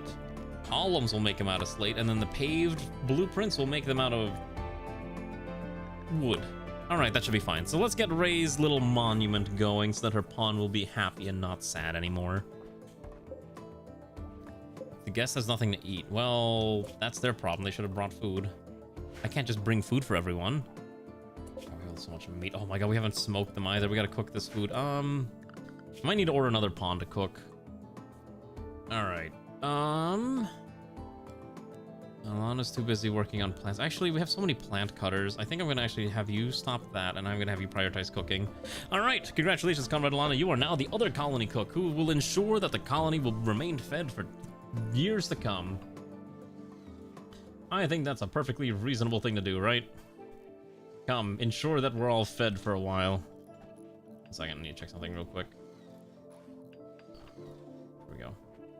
Yeah, ensure the colony's fed. You'll be fine. Because someone's got to do it, and right now you're like the most capable person to do it. I'm so sorry. Alright. I will say, this storyteller has at least made life a lot easier, where we don't have to do as much. I was watching Interest play with that isekai leveling, and I am half tempted to try it. It is weirdly compatible with Combat Extended, which made 0 sense to me. But at the same time, I'm like, do I really want to do Starter Town again? Where nonsense happens and everything breaks in half? Isekai RPG leveling in Rimworld seems insane. I definitely need to trim down the mod list again, or I need to find... Honestly, what I need to do, if I can, is I need to get a second PC that I can use for the streaming aspect, and I can just kind of keep my gaming PC specifically for the game. It is kind of nice having everything on one PC, but being able to finagle everything so I can minimize the CPU usage on this PC, because a lot of it is actually being consumed by things like OBS and whatnot, would make things a little better. But that is also a little more effort and all that stuff, and good God, I'm trying to just imagine how much work I'd have to go through just to get that up and running. Like, can I share one microphone between two PCs? Is that a thing that I can do? I don't know. I'm sure there's a way to do it. Am I gonna have a giant mess of wires? Am I gonna live in a rat's nest of cables and terrible cable management? What blueprint is missing here? Oh my gosh. All right, just let him build it. Hopefully they can get that done, and Ray's pawn will stop complaining. Also, I need more people to clean. God, I need these mechanites to go away. Also, I don't know why the hospital's still lame. What do they want? What could they want in the what else could they want in this hospital? Also, where's all my silver? Did I run out of silver? No, we have silver. Ron was just carrying most of it, except Ron was having a mental break. Okay, well, I'm gonna have you drop that silver real quick.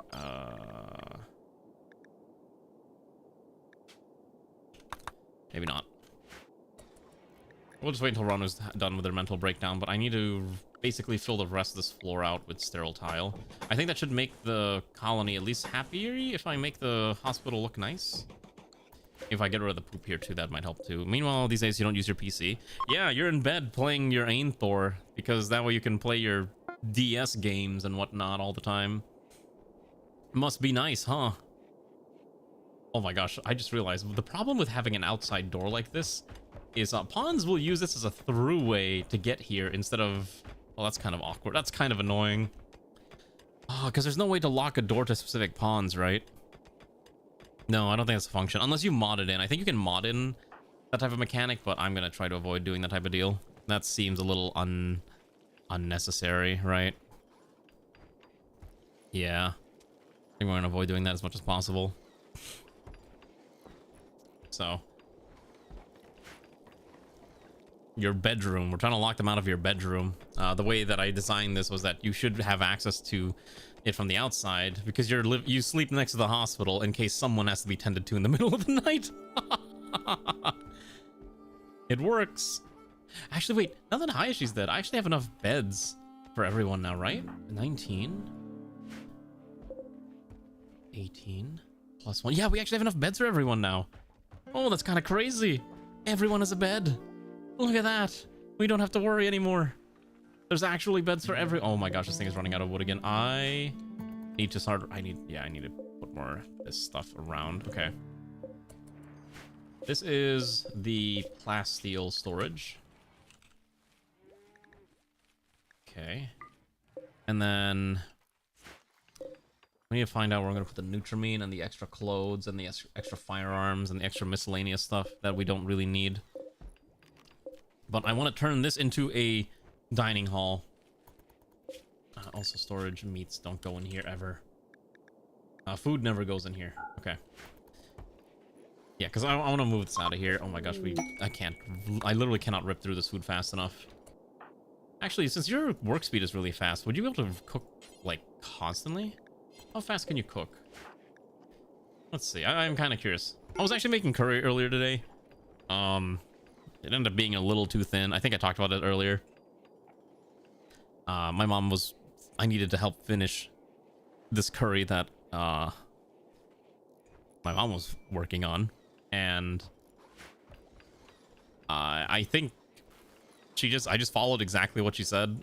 There was not enough roux for the amount of liquid that was in there. So it became really thin. And I was like, oh, this ain't good.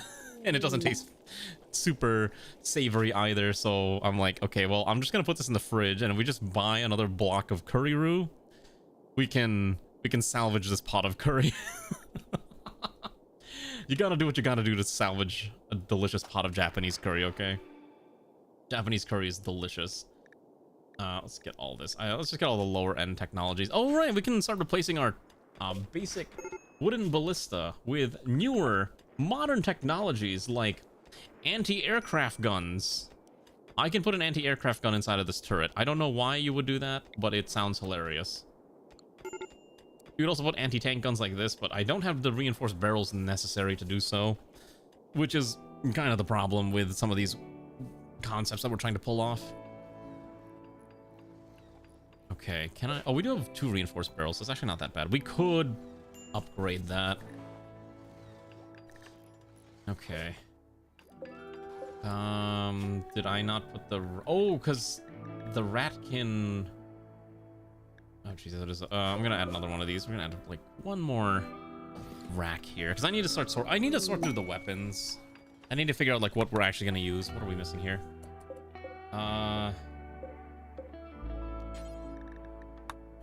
Okay, is that everything that this thing's missing? And then that will keep Ray happy? Or is that how this quest works?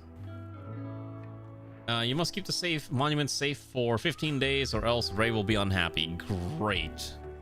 We need to hold it for 15 days. I do not have any more power that I can spare. Then the only other option is we build the other power on this one here. I think we have no choice. And then we're going to replace it. I'm going to protect it, so we're going to replace it like this. And that should be fine. I think we'll do it like this. But yeah, I was wondering if there's a mod. I remember seeing a mod a long time ago that's just like, oh yeah, so this mod gives you access to, I think what it was, like door keys.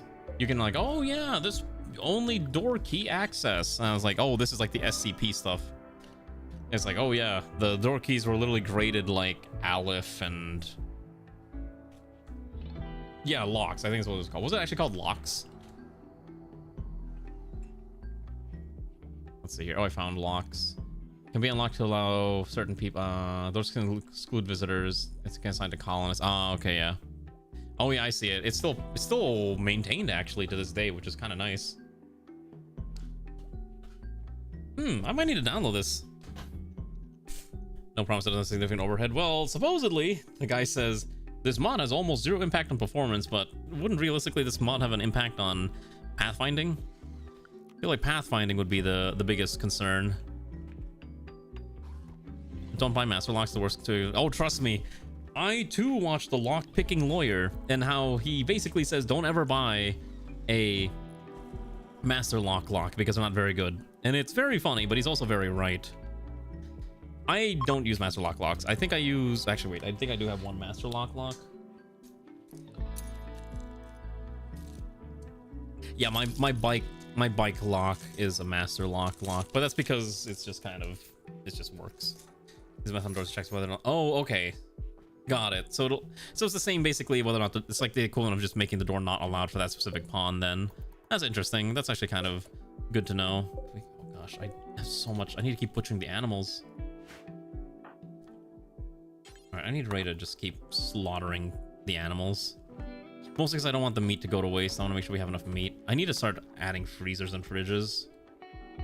That's probably our next big goal, fridges and freezers. I don't want to go right into solar, but we may need to go into solar. Oh wait, hold on, we have the ocean. Couldn't we use a ocean generator? I think that's an option, right? Okay. Yeah. You have to mention launch dispatch that method. No matter how inefficient you make it, dispatches can be run thousands of times. Yeah, that's true. There's one master lock you can buy before they were bought out, and it's only technically in the portfolio, but no longer in circulation. Yeah, wait. Which lock is that? I do remember the McNally thing too, where it's just like I remember like also didn't someone try suing McNally, and then because like their lock, because he's claimed that their lock could be opened by just cutting a can open. Yeah, proven locks. That's right. I remember seeing it. I was like, this is probably the worst thing that they could have done, and it was such a disaster that was it the Streisand effect where they tried to sue him and try to make him take down his videos, and then he's just like, nah fam, here you go. And then it was a whole funny disaster that was funny for us and maybe not so much funny for the company. Who would have thought? Just make a better product and it'll be fine. There we go. Okay, I would like Xanth to finish. Just move all the stuff we need for this item. I need this geothermal generator built more than anything else in the colony. Yeah, I thought it was funny. It was not a very smart idea by the company to attempt to sue a man who knows more about locks than you would think. Alright, we're gonna start replacing again a lot of these with proper lighting. That should be fine. I think as long as we can get that other geothermal generator up and running, this should be okay. Especially because we have enough components, I think. No, keep working on this. I don't want Xanth working on anything but this. Alright, I want to make sure this is built. I need this made the other day, and I need to run power through it as well. I'm just gonna... We're gonna just make a... Instead of filling in the cable, I'm just gonna... I'll manually build out the path. I just want to make this quick and dirty. Yeah, that's right. I remember that video. I thought it was hilarious. Should try to play Warframe 37 and Destiny for all that move over. Okay, I said before, I tried Warframe a long time ago, and it was just not for me. Warframe, or as my friend calls it, Space Ninjas. I played it once when it's like when I was in college, and I thought it was fine, but I just didn't find it like something I wanted to play long term, I guess.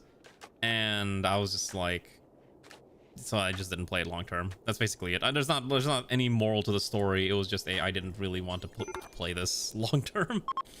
Because I have some friends that are like really into it, but for me, I thought it was just okay. I'm a little, like I said, I'm a little picky with the games that I play, and it's just not one of those things that caught my long-term attention. Yeah, I just have trash taste. Like, I mean, even Ray agrees that my taste is garbage.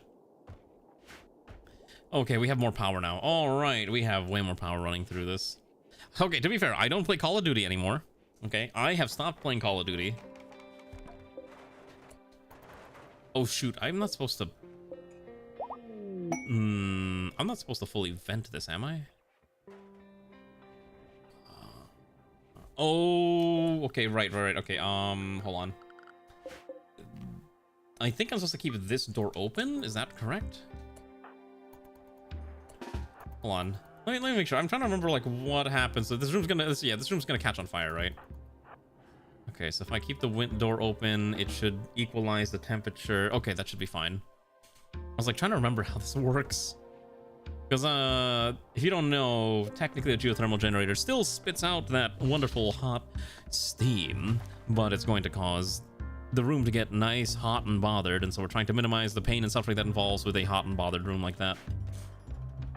Garm is still on the verge of a mental breakdown because of the lame hospital. The fact that Garm is depressive is also really bad, but I can't really do much about that. Poor Garm. But yeah, I don't play Call of Duty. Call of Duty's a trash game for trash players and trash people. I'll say it, and I'll say it again. All right, we don't need these wood-fired generators anymore. We'll find another way to source our power. Time to embrace natural resources. Oh my gosh, I can't use the meat fast enough. Whoa! Look at all that meat.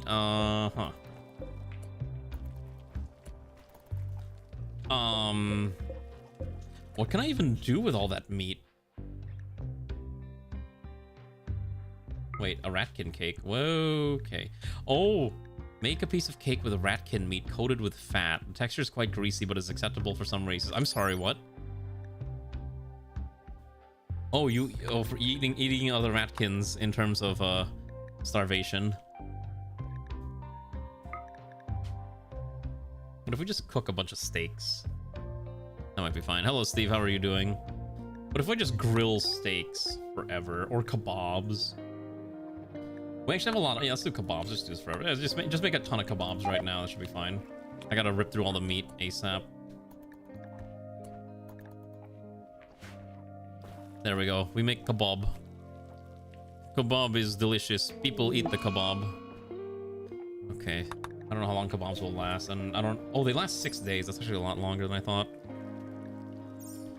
Okay, so we're just gonna order Alana to just cook 24/7 until we can kind of rip through all the food. The pemmican's probably gonna go to waste. We can probably replace we can cycle the pemmican in and out. Yeah. We have a lot of grain for now, but my concern is that it's not going to last forever. Especially because now winter's approaching. We're getting really close to winter, and that's my biggest concern.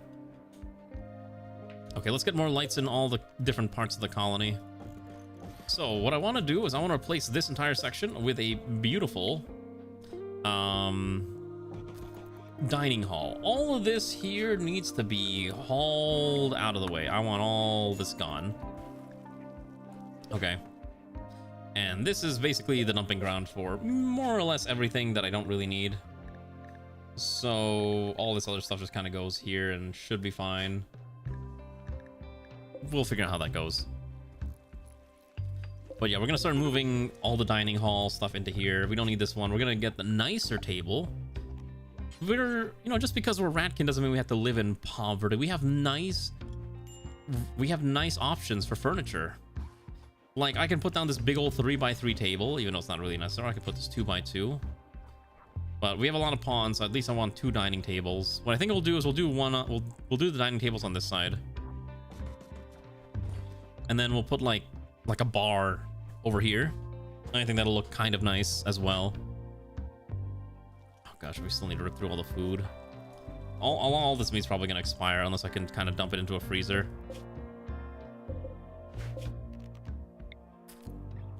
I think what we're gonna do is we're gonna add more storage here, and I'm probably gonna have these 5 linked together, and then these 5 will just store raw meats, I think, for now. So at least I can store them somewhere. It's a little colder out there, so at least it'll make it a little more bearable. So let's just try to haul some of this out. Just to look at it. It's just a mess. Everything's a mess in this colony. All right. Let's see. Can we have Ray get working on this blueprint? Yeah. Let's start moving some of this stuff over here. Get some of that steel out from here too. We have a lot of steel. We have a lot of components. At least we can build things. It just requires moving things around, especially because, again, they still got that sick, nasty mechanites that I can't really do much about. Look at all this. Okay, thankfully it's only 50. 400 when active. Okay. And then we need the nice chairs. Now, I believe these chairs are a little expensive, but it's just mostly steel and components, so we have enough. I just realized I made this thing out of wood, so we're still a little wood core. I do like the wood core aesthetic, so we're gonna try to maintain that as much as possible. Cottage core, I think the term is. The kids are really into cottage core nowadays. This entire thing can probably get dismantled here. Start purging this. Move this over here. Get rid of this, and then we can get rid of this passive cooler. We don't need that anymore. Okay. There's no wood for the water temperature, unfortunately. We do need to figure out how we're going to keep things warm. I think what we're going to do is, since we can embrace electrical options, we're going to start adding electrical water heaters. Crazy! The power of spinning magnets is going to power our colony. Yeah, so it's good we're moving all the meat in here because it's frozen, so that's good. I would like the other people to keep building that other stuff real fast.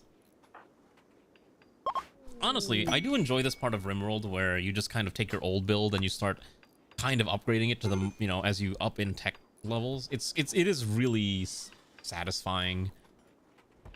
Yes, most of the world's electricity is just spinning magnets with steam. All you're doing, like all major sources of electricity is just how much can you boil water. I mean, that's a very reductive way of describing it, but yes, ultimately you're just how much water can you boil. And you know what? It's worked for centuries, and it's gonna keep working. Well, as long as we've had electricity, it's gonna keep working still, right? I mean, to be fair, it's also interesting. You ever like read up why, different countries had different like TV standards? Like in the West, right, and like half of Japan, a lot of American aligned countries had 60 hertz. Frame rates for a lot of their programming and whatnot, whereas something like Britain and Europe primarily had 50 hertz. And video games were kind of affected by this too at the time, because you know you could play a video game, and if you're playing in like say 50 hertz, your game runs a little slower. Because I remember reading somewhere like if you played Sonic on a British TV and British system, because it's running at 50 hertz and not 60 hertz, the game slows down to match the frame rate of the TV. So your game is actually running at like, what, 13% slower than what you would actually experience in the West. And people were complaining, why does this game run slow? And it's like, it's not the game's running slow. It's mostly because, well, the TV runs slow. is what it is. And I thought that was like really interesting when I was like reading about that. Like, that's actually very interesting topic. I believe, I don't know if it's really a thing anymore. Let's see, Japan power grids. Let's see if it's the power. I think the power grid might still be split, but obviously a lot of the TV, like a lot of like TVs and like other media stuff is all standardized at like 60 frames, so like for, you know, the average computer. Okay, yeah, Eastern Japan still has the 50 hertz networks, and Western Japan still has the 60 hertz networks. Yeah. And there's some projects that try to make them interchangeable, but yeah, it's one of those things that like it's just been there for so long that it's kind of hard to, you know, get rid of. Okay, thankfully this food is a little more frozen. If I can just add a little bit more freezing, we'd be able to keep our stuff running. All right, look at that. So we have all these beautiful chairs. I'm gonna have Sam quickly deconstruct these boilers. And then I'm going to replace them with electrical boilers. We could also do gas, but we don't really have gasoline hanging around in the colony, so it's kind of difficult to justify that. Okay, let's get those built out, and we can at least sell off more of our garbage. At least the game, like the game is starting to run a little bit faster again. Let's go kill more animals. More alpacas need to die. More hares. The other reason we're killing all these is the sheer amount of leather that we can get, so we can make bondage gear and sell it to the other colonies that are in the Rim, because that's how Rimworld operates if you play with certain mods that some people use for some reason. Let's see what they have. Let's see what they got. They'll come over here soon enough. We have way too much cotton. The thing is, I do want to grow more cotton in the near future so we can at least utilize it, but I'm more concerned about the Devil's... Wait, the Devil's Strand actually grew. Oh my gosh. Wait, hold on. Wait a second. Weave Devil Strand cloth. Do this forever. And then oh my gosh, we actually have the Devil Strand. Oh my goodness. It's happening. We can make Devil Strand. It took one whole season, but we did learn how to make a Devil Strand. Oh, that's a mech hive. Oh, they're attacking immediately. Oh, that's 2 termites. Oh no.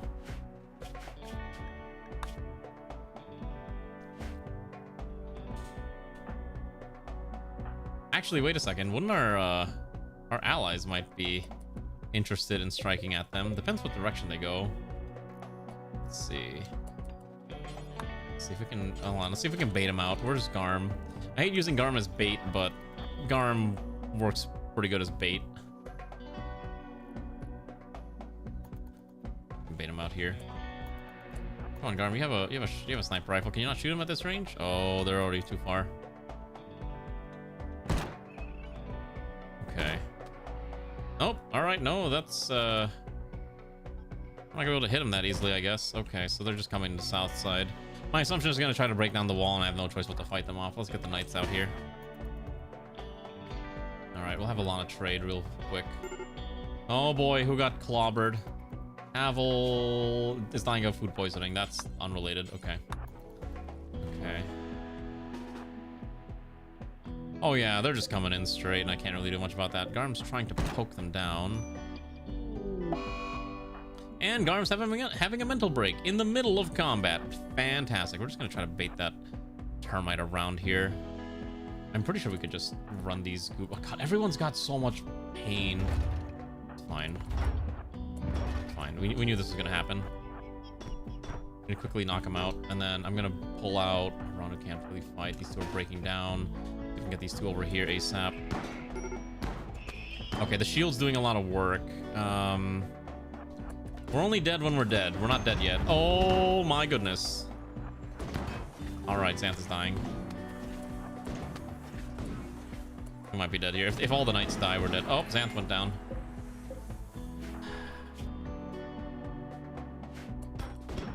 Yeah, Risten can't hold this line. Not alone.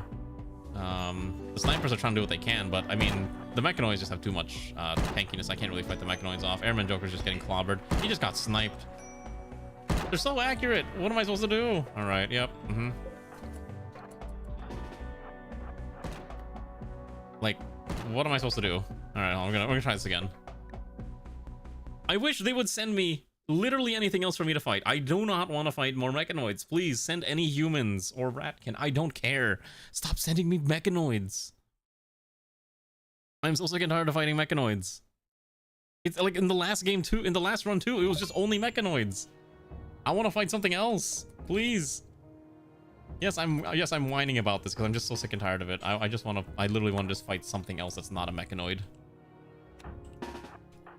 There's 3 out here. Hold on. God, they're going. The problem is that they're going the wrong way. I need them to come up this way. I can maybe bait them into the. I guess. Oh, is that actually what's happening? Hold on.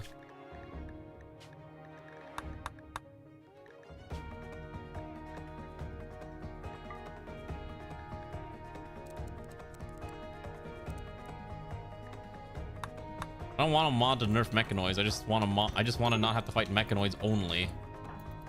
Because the problem, that's like my biggest gripe, is that like for whatever reason, the game's like, yeah, the only thing we're gonna send at you now is mechanoids, and I'm just like, I don't want to fight more mechanoids. For the love of God, let me just fight something else.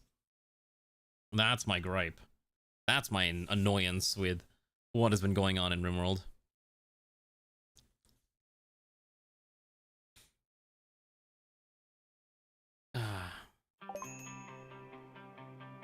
Alright, let's see. Let me try a different solution. Let me see. If they're gonna go down to south, let's try this. It doesn't help that all of our pawns are also dying of various ailments that's very hard to deal with. Okay. Yeah, I know vanilla Rimworld, they just kind of send like mostly mechanoids at some point in the game, but I just wish I could fight something else.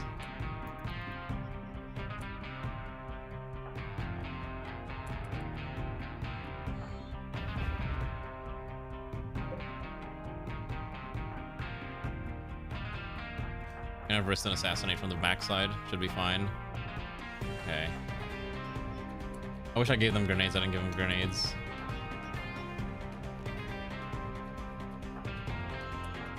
Or if we can just assassinate them. So we're gonna have Avril kind of pop out here. Oh boy. Okay, yeah, you gotta run up and start smashing its head in. I'm gonna have Risten come in from the backside and see if we can come in and assist. The problem is, yeah, the problem is that their guns are just way too strong, and they're just gonna rip us apart.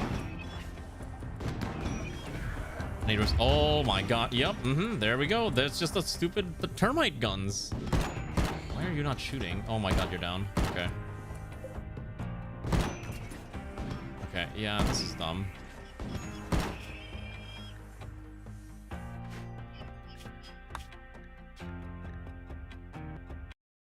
This is incredibly stupid. I'm actually getting frustrated. I'm actually slowly going crazy trying to deal with this. Let me think. Let me think. There's got to be a way that I am not catching on how to deal with this nonsense.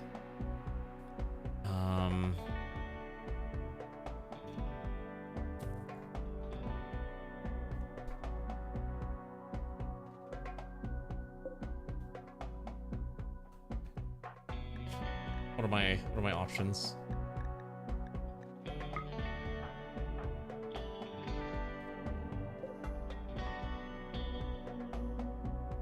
This heavy armor is not enough anymore. We need to upgrade our armor to something more useful is the other problem. I just don't like... I just want to fight literally anything that's not... I'm just sick and tired of fighting mechanoids. I want to fight something else. Like the last 5 encounters have all... Like the last 5 raids have just all been mechanoids, and I'm tired of it. I know it sounds like a random thing to complain about, but I'm just sick of it.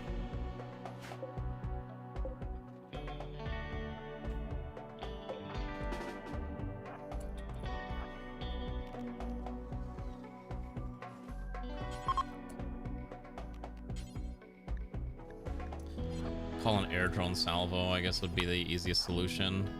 Let's get the knights up and running over here. I'm gonna have... I need someone to bait them just to kind of keep them locked down. I'm gonna have... probably. I mean, to be fair, like, there are ways to deal with it. Like, it's not the end of the world in the grand scheme of things. Obviously, I don't have the tools. I don't have smoke bombs, whatever. there's a bajillion ways to fight them off if you set up correctly. I just did not set up correctly, and I'm aware of that. The power inertia is flung out of the wheel. How did Daisy fling herself out of the wheel? How does this keep happening? Okay, yeah, the stupid termites are doing their thing. How far can this salvo drop? Okay, so we have to find a way to lock them down. The hamsters just do that type of thing, huh? Let's get these two over here too.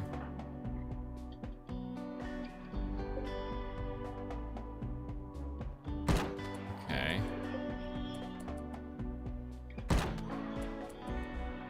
Okay, then I'm just gonna call in an arrow drone salvo like right here.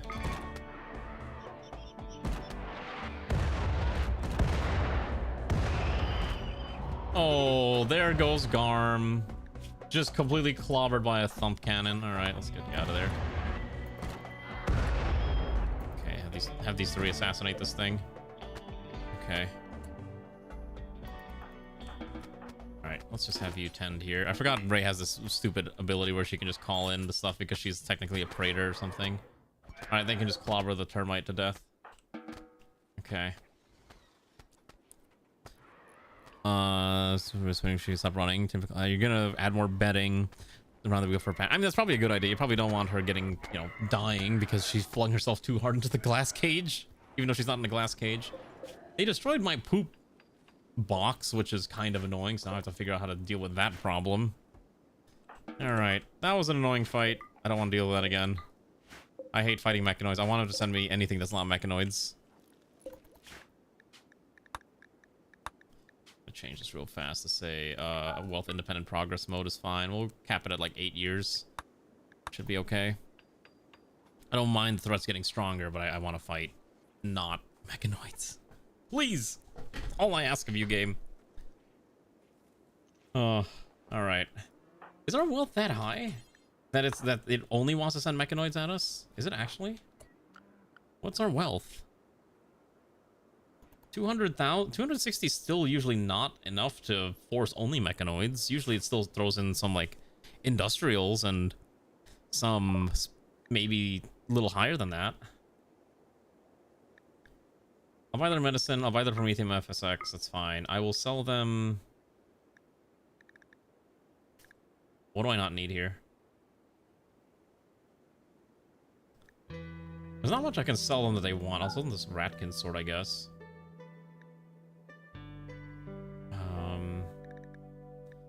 Turk is fine. Kid helmet, Mastodon kid leather, passive hybrid kid pants. I have no silver. I need silver, so I don't really want to sell them too much stuff, or I don't want to buy too much.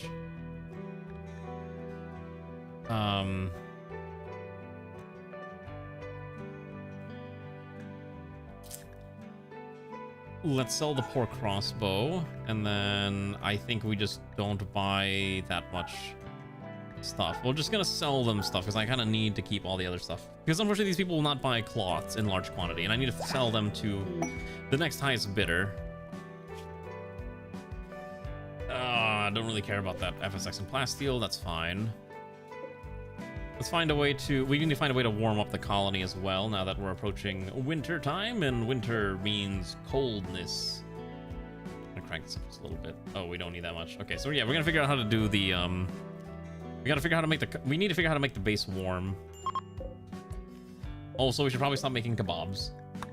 I think we've made enough kebabs for the time being. Okay. Okay, so first and foremost, I need Steve to clean the rec room. And then I need to start adding... We need to start adding radiators, our favorite temperature management system. Just add a little radiator to every room. We'll keep everyone nice and toasty. And I don't need to have vents in every single room anymore, which will be kind of nice as well, even though we've already done it, so it's fine. We'll just kind of seal everything up nice and neat. Just like that. Also, Havel's starving, so someone should probably feed Havel, please.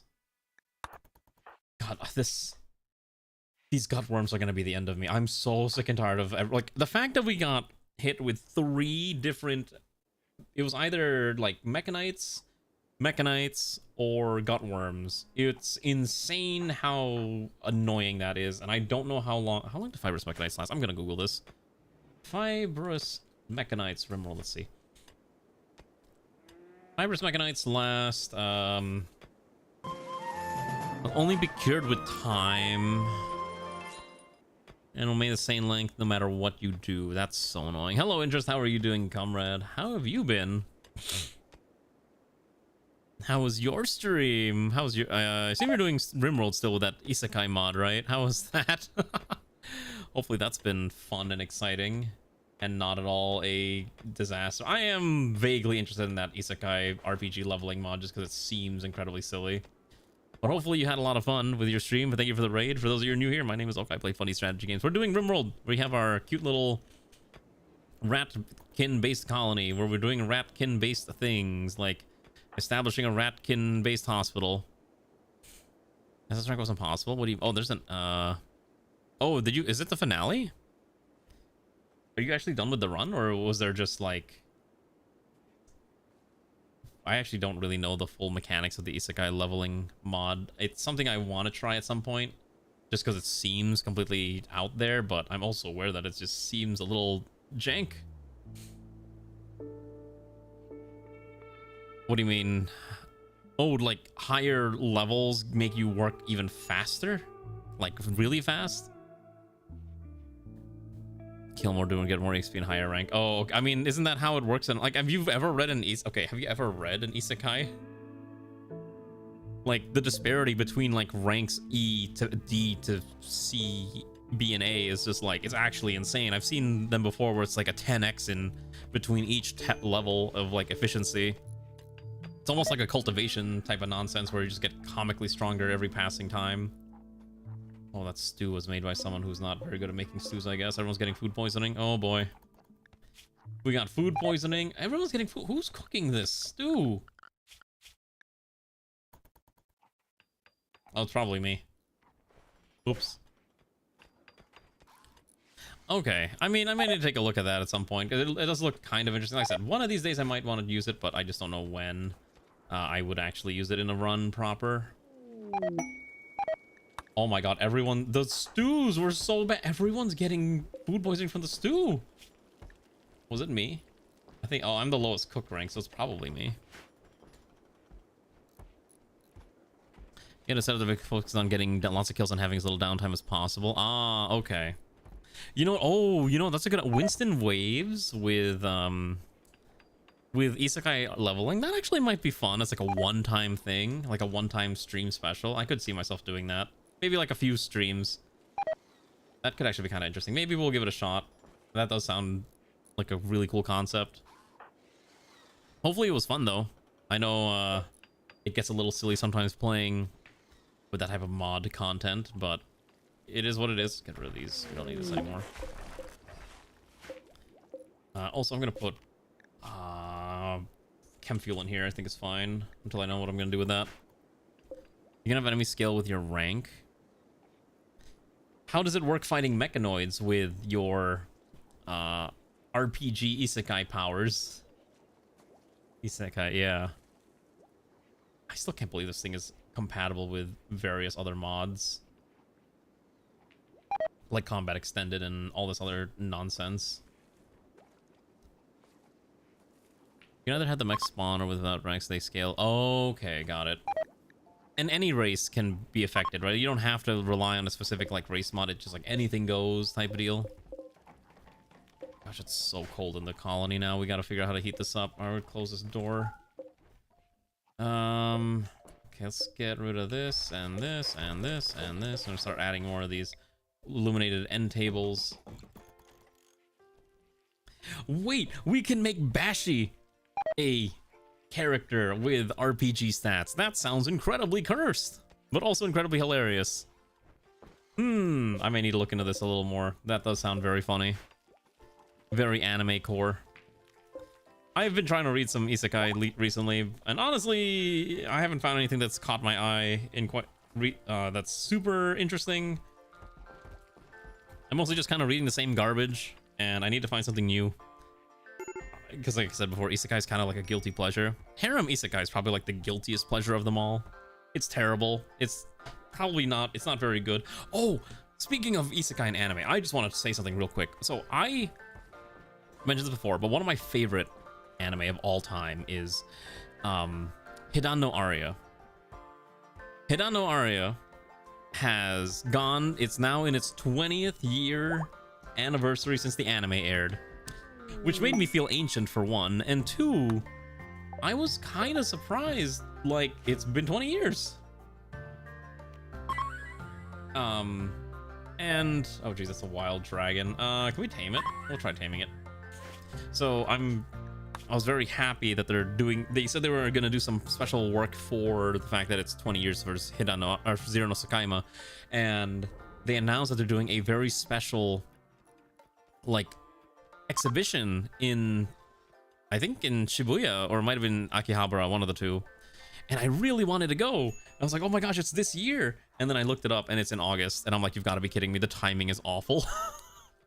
So I'm not going to be able to experience this very special 20th year anniversary special exhibition for Zero no Sakaima, where they were having like recorded lines by the voice actors of Saito and Luis doing, what's what I'm thinking of?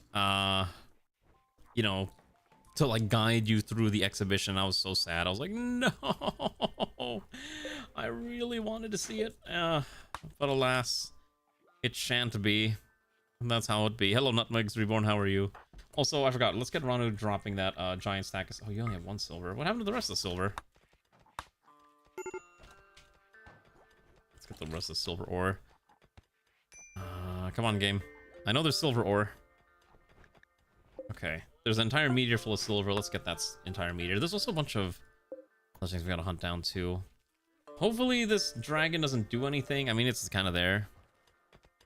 He's anime junk food. The premise makes it generally easy to jump in, and there's some fun things can happen depending on creative authors. There is a lot of creative things that people can do, but I think a lot of them also just kind of fall into the same trap of just, oh, new world. Oh, I become immediately overpowered. Oh, look at this harem of women I have. And that's the entire plot of every isekai. Sometimes they can get a little different, right? Like, obviously they all kind of have like their own gimmicks, usually. How, well, prime examples, you look at Konosuba, and Konosuba is basically the wacky-tacky comedy. And then you have something like ReZero, which is like a time loop, you know, drama, fantasy. And then you've got something like Gate. Yeah, Gate, the one where you have like, what if we just take an entire modern army into a fantasy realm? That stuff is pretty silly, is all I'm gonna say. I remember watching a little bit of Gate, and I thought Gate was fine, but I had a friend who really didn't like Gate, because of the fact that Gate has, I guess as he described it, like, he described it like Gate had a very strong JDF bend to it, where it was very much like kind of glazing the Japanese self-defense force, and because of that, he's not very fond of it. You can join the queue, but you can't buy in a pawn, Nutmegs. You just kind of get a pawn whenever we find spare pawns to recruit into the colony. That's kind of how we've been doing things. We have a bunch of guests. We could try to be friends with them and maybe get them to stick around more, but it's gonna take a little bit of time to maybe pull that off. Yeah, exactly. Gate is basically, it's, you know what's so funny? I remember seeing somewhere that the Japanese self-defense force, like Coast Guard, is actually hired a VTuber recently. I think it was them, to essentially be like their mascot and like help recruit more brave Japanese citizens to join the SDF. And I was like, oh boy. Not like what, I mean, Western media does the same thing. I mean, have you ever seen any Western media? They're all basically glazing, especially anything Americans, like, oh, glazing the US military, join the military, yeah. Also, thank you for following, Nutmegs. It's ! join queue. Yeah, there you go, you got it. It is a little silly, I would say. I'm just gonna dump all the munitions in here. I don't really care about like tracking them anymore. All bullets go in here. So at least I don't have to keep finding them anymore. It probably makes life a little bit easier. Okay, we gotta figure out how to heat up this entire colony, because this entire colony is kind of a disaster. I just realized heating pipes are a separate type of pipe because of the way I set up the mod list. I just realized this mostly works if I had remembered to actually hook up the different heating grids together, but I apparently did not heat up or hook up all the heating grids together, and I'm being punished for that. Whoops. Let's make sure we have a little bit of cross sections there. That should at least make it a little bit more correct. Okay. We need to start replacing these with freezers. Also, I need this to be filled with tea. Fun fact, you cannot actually put you cannot put tea on this meal tray rack. So now I need to figure out what I'm gonna do. Cause I have all these tea leaves and I need to use them. Brew me all the garden tea, please. We're gonna upgrade the kitchen. One of my main goals has been trying to upgrade the kitchen with maybe either a second kitchen or we get the upgraded supersized production hub, but they cost a little bit more to build, and also I just don't really have the space for it right now. I mean, you like Gate, but you got your ass bit by the one of Top Gun and Ace Combat. I mean, those are pretty good. I do like Top Gun. I haven't played Ace Combat. I've only played Project Wingman, and I haven't streamed it or played it since the one day I streamed it. I thought about maybe going back to it and being like, oh yeah, we're gonna try Project Wingman again and see how it is, and then I just never bothered to, and I'm like, oh well, that sucks. Because I know there was a decent amount of people who really enjoyed it, because there's a decent amount of people who like Project Wingman. Crazy concept, I know. Maybe one of these days. We did it, we streamed it once, I just never did it again. Let's see, I think I can hook all that together. Ooh, that'll be a nice little kitchen area.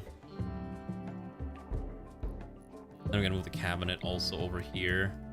Yeah, that'll look nice. Actually, hold on. We no longer want a fueled stove. I want an electric stove. We have the power of electricity. We should embrace it. Wait, there's a Project Wingman 2? Really? Project Wingman. I didn't know there was a second one. I knew there was one. Is there actually a second?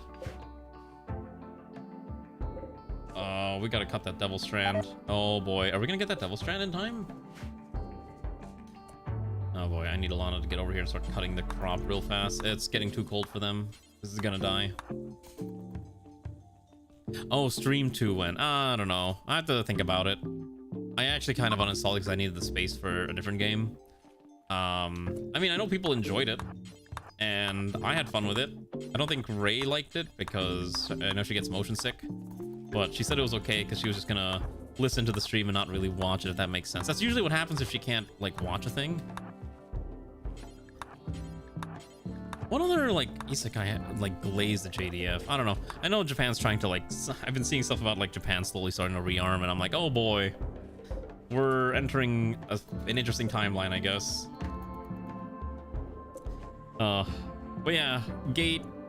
I'm not gonna lie, I basically saw only a little bit of Gate, and the only thing that caught my attention was Rory Mercury. I don't remember how to pronounce her name, and that was, like, the only thing that I remember anything about that show. That's the only character I remember.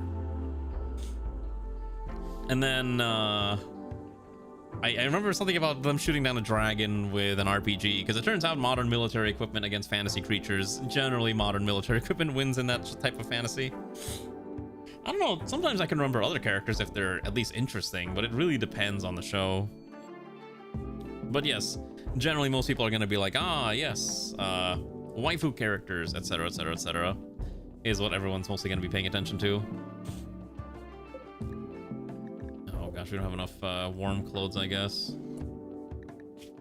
Sun's clothes are yeah, it's not warm enough. We're gonna need something to keep Sun a little bit warmer. Was it not? I don't remember anything about the show. Like I said, I do not remember much of anything about it. Okay, it is now really cold in the colony. We need to start actually figuring out how to add temperature. We're gonna add some fat radiators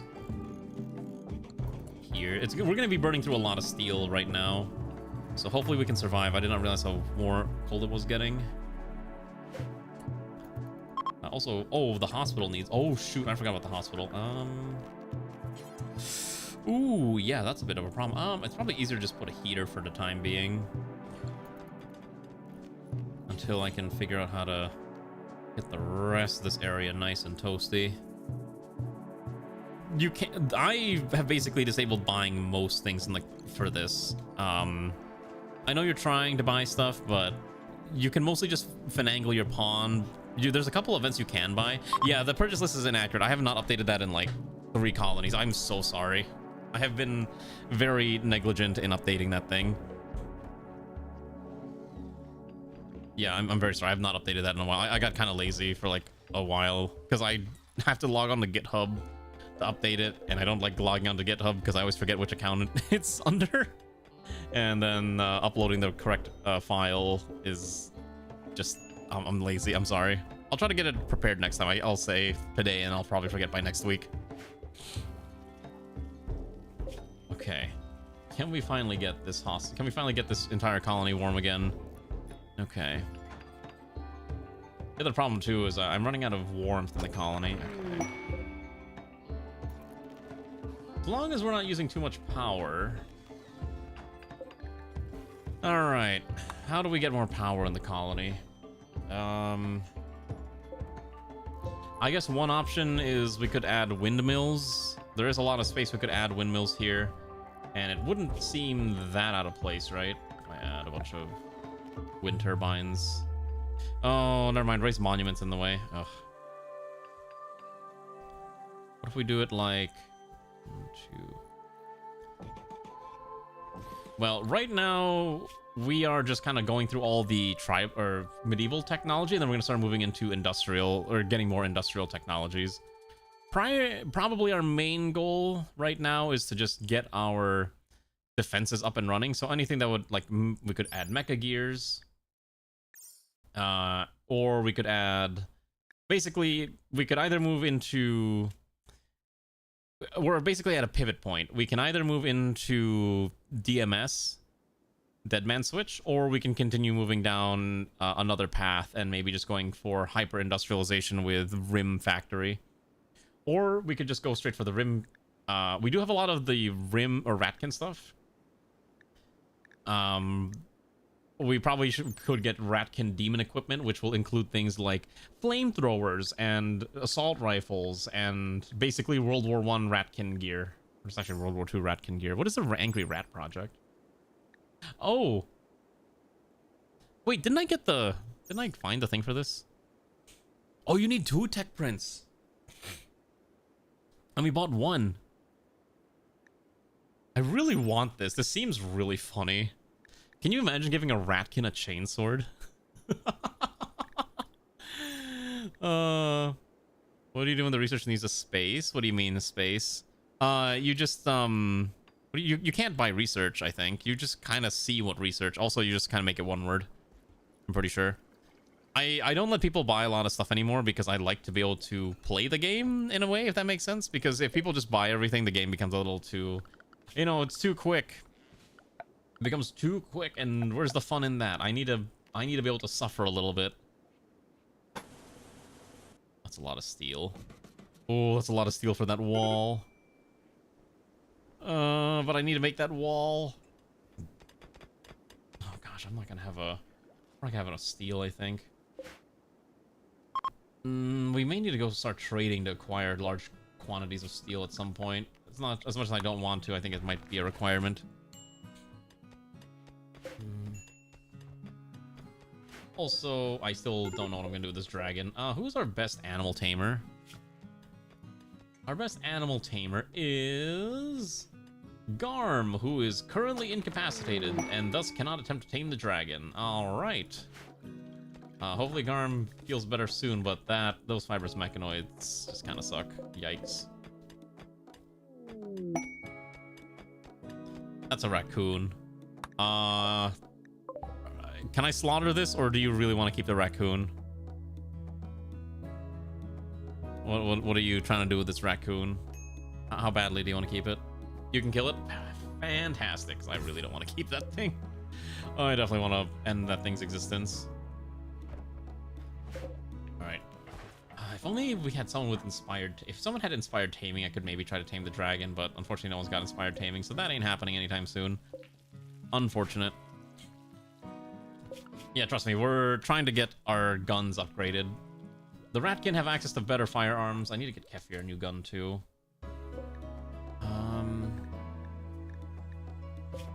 Let's see, what other firearm would I want to use?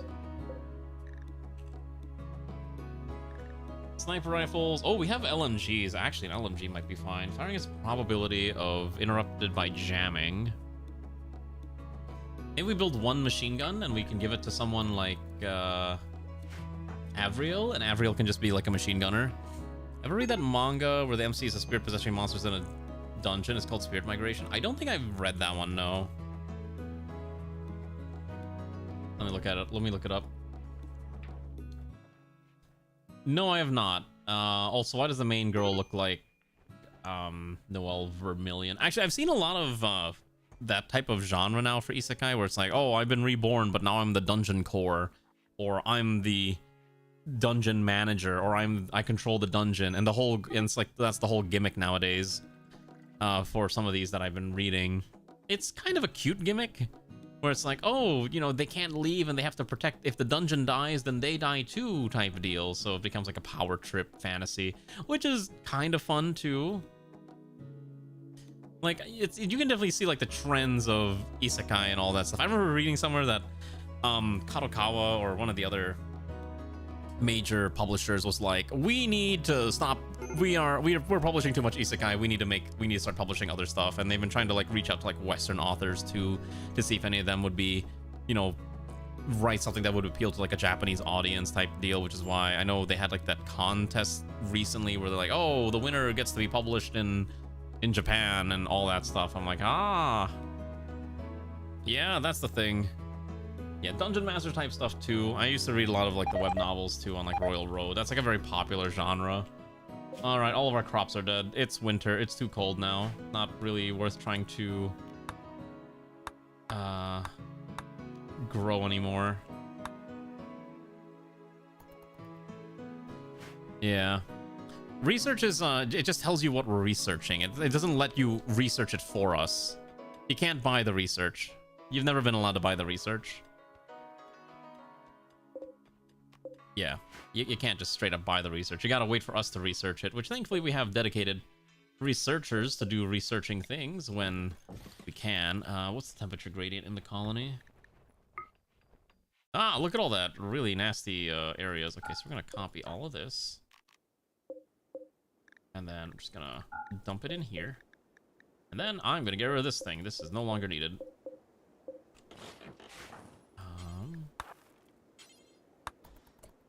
How do I get rid of this? Ray's not a builder, right? She is a builder. Okay, get rid of the stove. Also move this cabinet this way. Yeah, it's just a progress report. It doesn't do anything else beyond that. Okay, so we have a kitchen here ready to go. Actually, I'm going to move things around a little bit, just so we have a little bit more space. That looks a little better. Let's move these around. Okay, so we have a food prep table. Okay. Oh, that's right. I forgot. You can turn beans into tofu. Oh, I forgot we can salt meats too. That's an option too. Oh boy. Oh, the dragon's hunting sun. I don't really have a solution to this. Okay, well, our dragon... Okay, wait. All right. We have no choice. We have to fight the dragon. Get the knights. We need to awaken the knights. They must all come and fight the dragon. We could maybe try taming it afterwards, but it's gonna be a little tough. Oh my gosh, it just completely knocked down sun. All right. I will not allow this dragon to kill our friend, and now we've stun-locked it into oblivion. The problem is that it's got a bajillion armor. So the problem is, can we? Maybe we'll try to rescue it after we knock it down. Hope we don't kill it. What is this type of dragon? A red true dragon. It walks on all four instead of tucking front two behind giant wings. It's the ultimate dragon. Okay. Well, let's see what we can do. Turns out a bunch of rats are apparently strong enough to just kill a dragon with enough force and vigor without a care in the world, because their weapons are hilariously overpowered. This is really busted is all I'm well aware that this is hilariously overpowered.